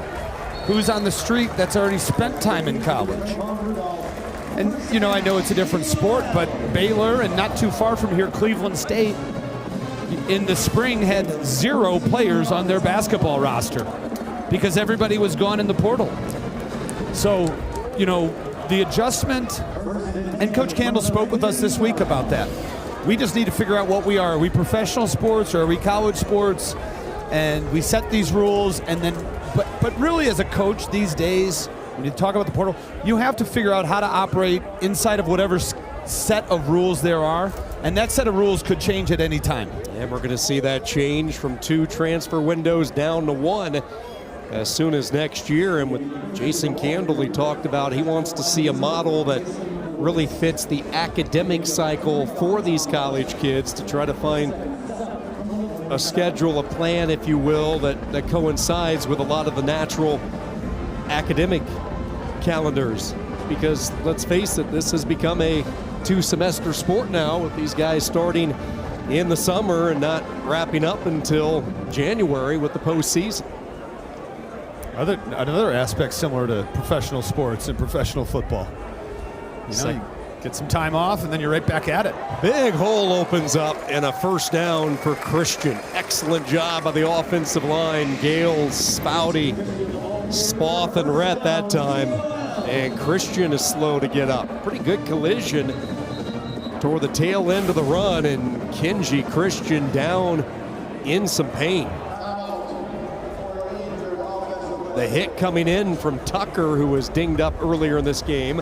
Good to see Tevin Tucker back out there. This is almost a judo takedown by Tucker, where he puts his leg across the thighs of Kenji Christian. Running back room getting a little bit thin. No Chip Trainum today. He's out. Now his replacement, Christian, slow to get up. He's being attended to.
Kenji Christian able to walk off the field on his own power, being attended to right now along the Toledo sideline. Again, no Chip Trainum today, and now Christian, who has seen the bulk of the action, 16 carries for 113 yards, now on the bench being attended to, so it will be Wallensack to replace him as Gleason goes to the air. This one too tall.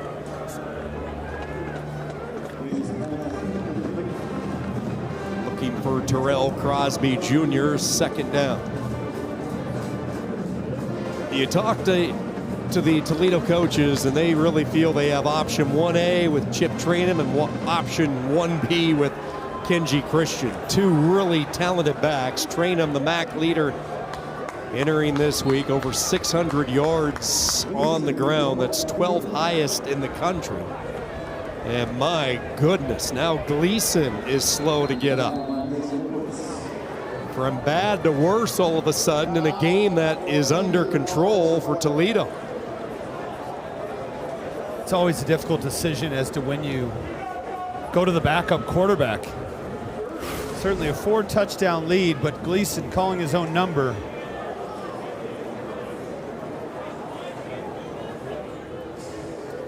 Hit somebody on the lower body. Falling on the football, that'll knock the wind out of you. And if you're a Rocket fan, you hope that's all it is.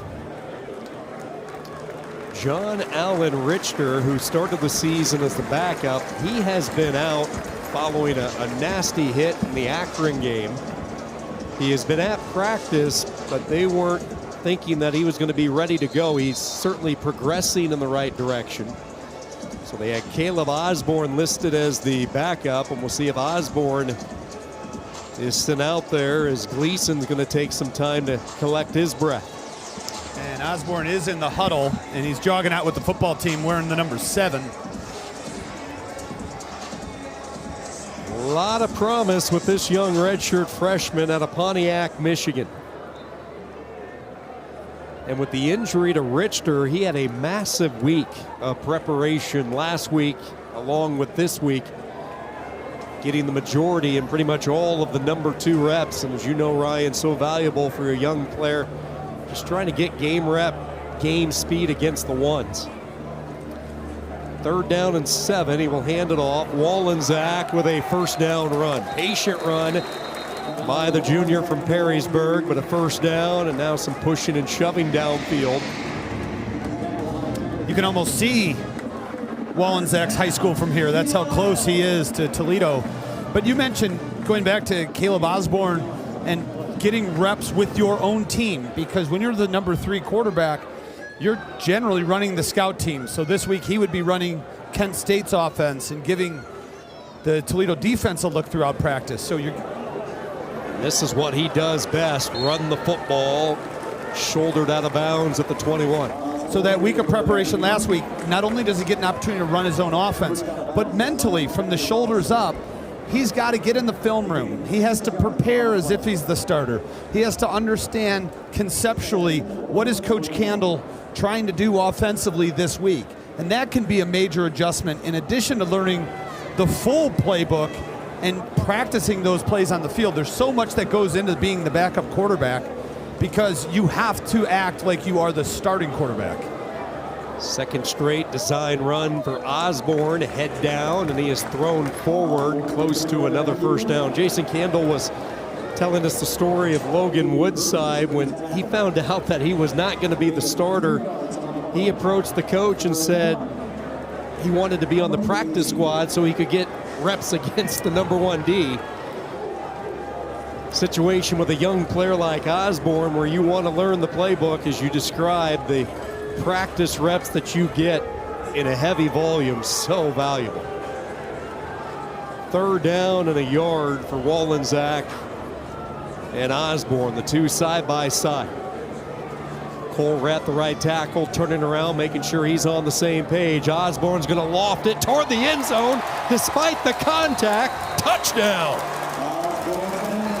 A lot of contact with Terrell Crosby Jr., but he shredded it off. And there is a flag down in the end zone, but I believe, based on the reaction, that's going to go against the defense and be declined. But Caleb Osborne with this. It's number 22. Penalties decline. Result of the play is a touchdown. Osborne with his first career passing touchdown. He has 2 on the ground, and this is a well-thrown football. Nice job by Crosby getting his hands out and bringing it in. And Toledo is rolling it up right now on Kent State. 5 touchdown catches for the Toledo receiving corps, 5 different receivers. Terrell Crosby, he has been patient, just waiting for his opportunity, enjoying the best year of his career. The Iowa State transfer extends the lead for Toledo.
"45 straight points reeled off by Toledo. The Rockets well on their way. 45-10, they lead it over Kent State. Taking a look at some of the scores across the league. How about UMass right now leading 21-17 over Buffalo. One of the unbeatens, the other unbeaten Miami, victorious today. They dial up a lot of offense, 44-30. Central Michigan goes on the road and takes down Bowling Green after the Falcons and knocked off Toledo. It's just another wild week in the MAC. My goodness. You know, here's what I think about the MAC. Just when you think you have the answers, they change the questions on you. It's unbelievable. I thought Buffalo was right at the top with Western Michigan, how they're playing, and they're looking down right now to UMass. This is Clark, the magic man with the football, still on his feet, bouncing around. He is fun to watch. I thought he was going to bring it all the way to the near sideline once he got a little space. But far be it for me to suggest how to return the football from the man who leads all of NCAA, the realist Clark. Right there, I thought he was just going to take a break. Instead, he went back the other way. Boy, he is making people tackle there. He is that crafty. Yeah, they had that kick coverage team had 7 tackles on that play, 6 against Air. No doubt. 1 against DeRealis Clark. Has a 39-yard return today. Another good one there. DeRealis Clark adding to his nation-leading total. One of 9 foster children to his mother, who Coach Carney said is an unbelievable lady. When DeRealis Clark is around her, he turns into a puddle, a little puppy dog, as he said. He's the youngest, the second youngest of 9. Changes for Kent State. Devin Cargman has checked into the game at quarterback. The 6'3 junior started a couple of weeks ago in DeShield's absence at Oklahoma. Quite frankly, just so inspiring to see Cargman back on the football field after a really scary injury last year. Jose Kimbrough, the running back, takes it up to the 35. Kimbrough getting his first 2 touches, but you go back to Cargman and a really scary sight last year. Last time we saw him was the game at Penn State where he had to be carted off the field. Ended up with a broken hip. He had hip surgery at Hershey Medical Center. Never left Penn State for a week. Stayed on campus, had the surgery before he returned to the team, in a really rigorous year of rehab and therapy, coming back, providing valuable experience for a young quarterback room. Cargman feeling the heat.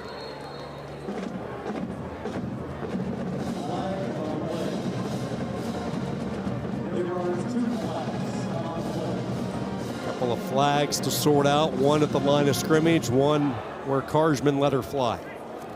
First indication, illegal motion, Kent State.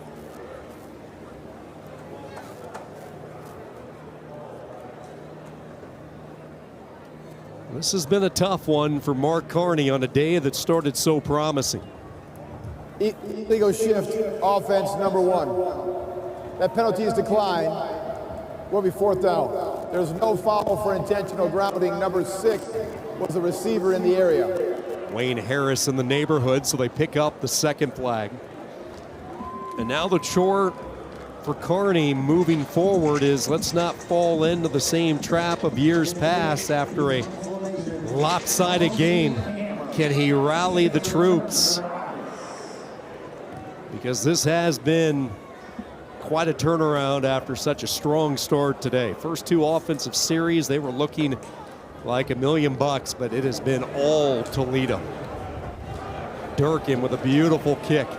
Hammer inside his 5, and he is tackled in his tracks. 56 yards on the punt by Durkin. No return. Toledo trying to put the finishing touches on this one. 45-10 Rockets.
Toledo faithful happy to be back in the Glass Bowl after a tough trip down south, I-75 to Bowling Green. They have put that game in the rearview mirror Looking like Toledo football today, 45-10. The Rockets sending a statement.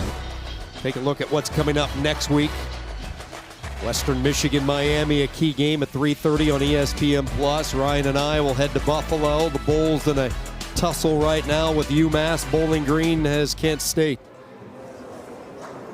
And one thing I said during the course of the week as we were talking, you see Toledo entering today. Not a lot of people predicted the two early MAC losses, Western Michigan by a point, then last week with Bowling Green. But the parity of this conference, I wouldn't be surprised to see a MAC champion at the end come December with two losses. I almost would be surprised if that wasn't the case, to be honest, because of the parity. And one thing that has really stood out this year is how difficult it is to win on the road. Coach Candle had first of all, the majority of the games are close, but to win on the road, Coach Candle had a stat for us that I don't know if it's 80% of home teams win, and it doesn't matter who's the favorite coming in. 3 unbeatens coming in: Western Michigan, Miami, and Buffalo. Miami has won today. Western sitting idle this week. Buffalo trying to rally on the road at UMass. And you mentioned the road woes. A combined 5-37 this year for MAC teams, and Jason Candle was up front like he always is. He says, listen, we haven't figured it out either. We've been dominant here at home, but the road has given us trouble, and that has been the theme in the conference this year. Osborne takes it out past the 20, and a first down run for Caleb Osborne. Question now turns to the health of Toledo a little bit on the offensive side of the football. We saw Tucker Gleason leave the game in the third quarter, and we saw Kenji Christian also leave this game. There was no Chip Trainin from the get-go, a late scratch. Those will be the first set of questions, I'm sure, in the post-game presser today. And it's all the skill position. Defensively, they've been very healthy. Their offensive line, for the most part, has been healthy. All sorts of time. Back shoulder, Crosby reels it in. Beautiful throw, great read by Crosby, and another first down. Crosby really doing some nice things, especially working with Caleb Osborne.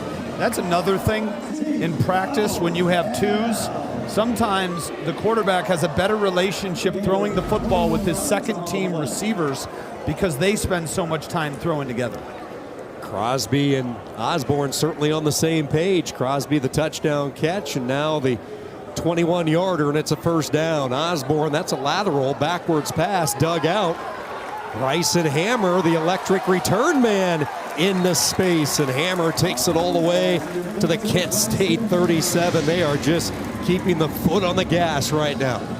And it's interesting when you see return men who, that's their primary job, but they're like a backup, a second or third team wide receiver. For example, DeRelis Clark, we haven't had a chance to see him play a role on the offense yet, but he's so electric in the return game.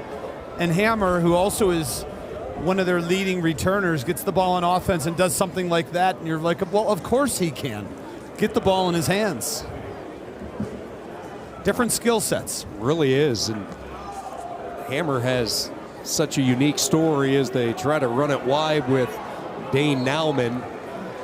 Nauman giving ground, loses a yard, but you go back to number 12, the sophomore Bryson Hammer. He talked about his role as a return man was his way to earn scholarship. He was a walk-on. He couldn't crack a deep receiving core, so he stepped in a punt return and really performed well, and the walk-on all of a sudden now has a regular spot as a special teamer and picking up valuable experience, working his way up through the ranks. And as you mentioned, opportunity over the next couple of years to be one of the receivers that Caleb Osborne might target frequently. This play blown dead before it could get going. Ball start. Offense, number 73. 5-yard penalty, second down. How about this? The real first flag of the day on Toledo. They had the intentional grounding, but that was because of a miscommunication quarterback receiver. So It's 2 penalties, but when you look at it, really just 1 today. What an improvement from a week ago. Point of emphasis. That is not only good coaching right on cue, Jason Candle, but also a team that responds to it and understands we want to be better. This is an area that we need to clean up. And then you get another chance. That's the beautiful thing about football. And then when you do, you clean up those mistakes. Osborne is going to take off and run. The future bright. Flag thrown. Osborne into the end zone for the touchdown. But let's wait and see what the flags are all about. Might be a hold on the edge downfield from one of his receiver buddies. I think Ryder Treadway might have got his hand caught in the cookie jar on the outside. Offense, number 11. 10-yard penalty from the spot of the foul. Replay, second down. It is Treadway, and it will wipe out the 43-yard scramble of beauty from Caleb Osborne. So if Osborne cuts inside off the back of Treadway, that's not a hold. When he goes outside and the defensive back creates separation, that's where you can see the hold happening, and the defensive back is unable to disengage because Treadway's hanging on to jersey. That's when the flag comes out. I'm not defending Ryder Treadway. I'm just saying, depending on which way Osborne cuts, it may not have been called. I'm with you. That's a tough play. You want to see your receivers engage downfield, putting forth the extra effort. So Osborne can't run for one. He'll try to throw for one. Another flag and a one-handed catch by Sam Lee. The tight end showing Junior Vander Ross type hands. Nice one-hand haul in. Beautiful thing about this catch. Defense, number 15. That penalty is declined. The result of the play is a completed catch. First down, Toledo. The beautiful part about this is right when Lee turns his head around, the ball's there. See, he doesn't even have time really to react, and he throws the big paw out and pulls in Odell, although everybody does it now. These plays weren't happening when you and I were coming up. No, they were football, not. were they? Okay. They were not. I wanted to make sure it wasn't just me. What a catch by Lee. His first career reception. Now they go back to the ground with Nauman.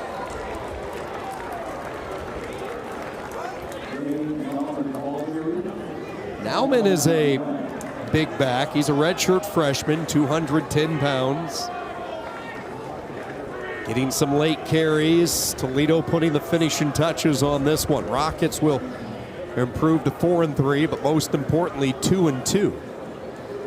A day that has saw them put up well over 500 yards of offense. 552 yards for Toledo today. They entered this week the top offense in the MAC, and they will exit this week increasing their statistical advantage as Osborne takes it inside the 10.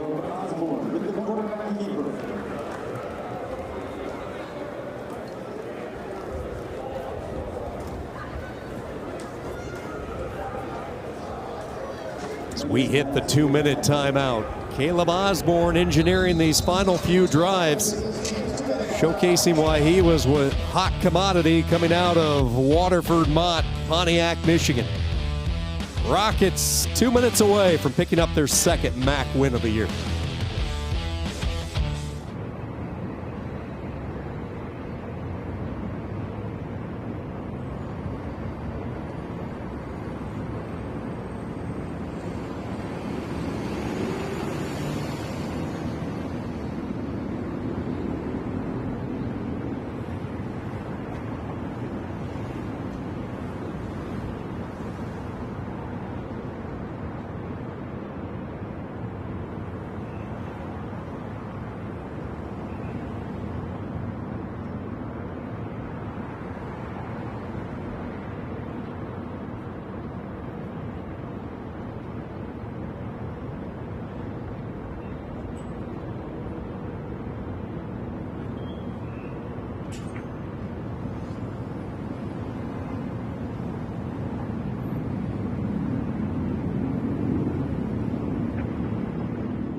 Career day for Tucker Gleason and about 3/4 of work. 4 touchdown passes today, and they needed his arm. No chip train him. He was ruled out right before kickoff.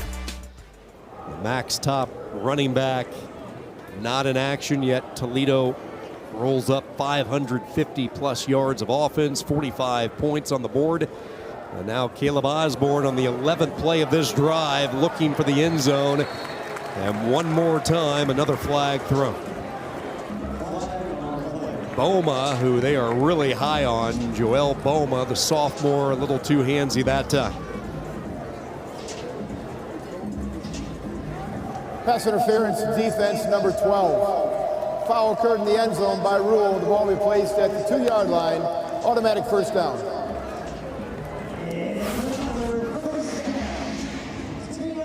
Yeah, he just has a couple handfuls of the jersey. Again, the back shoulder fade, going back to what wasn't around when we were playing, you never threw the back shoulder fade. And now what makes it so difficult is if you can get upfield and a defensive back has his back to the quarterback, you know you're going to put your foot in the ground and come back for it. And the instinct is to grab a hold of somebody because the DB's momentum is still going upfield and the receiver's coming backwards. Classy move here from Jason Candle as he has Osborne go down to a knee. I think that is a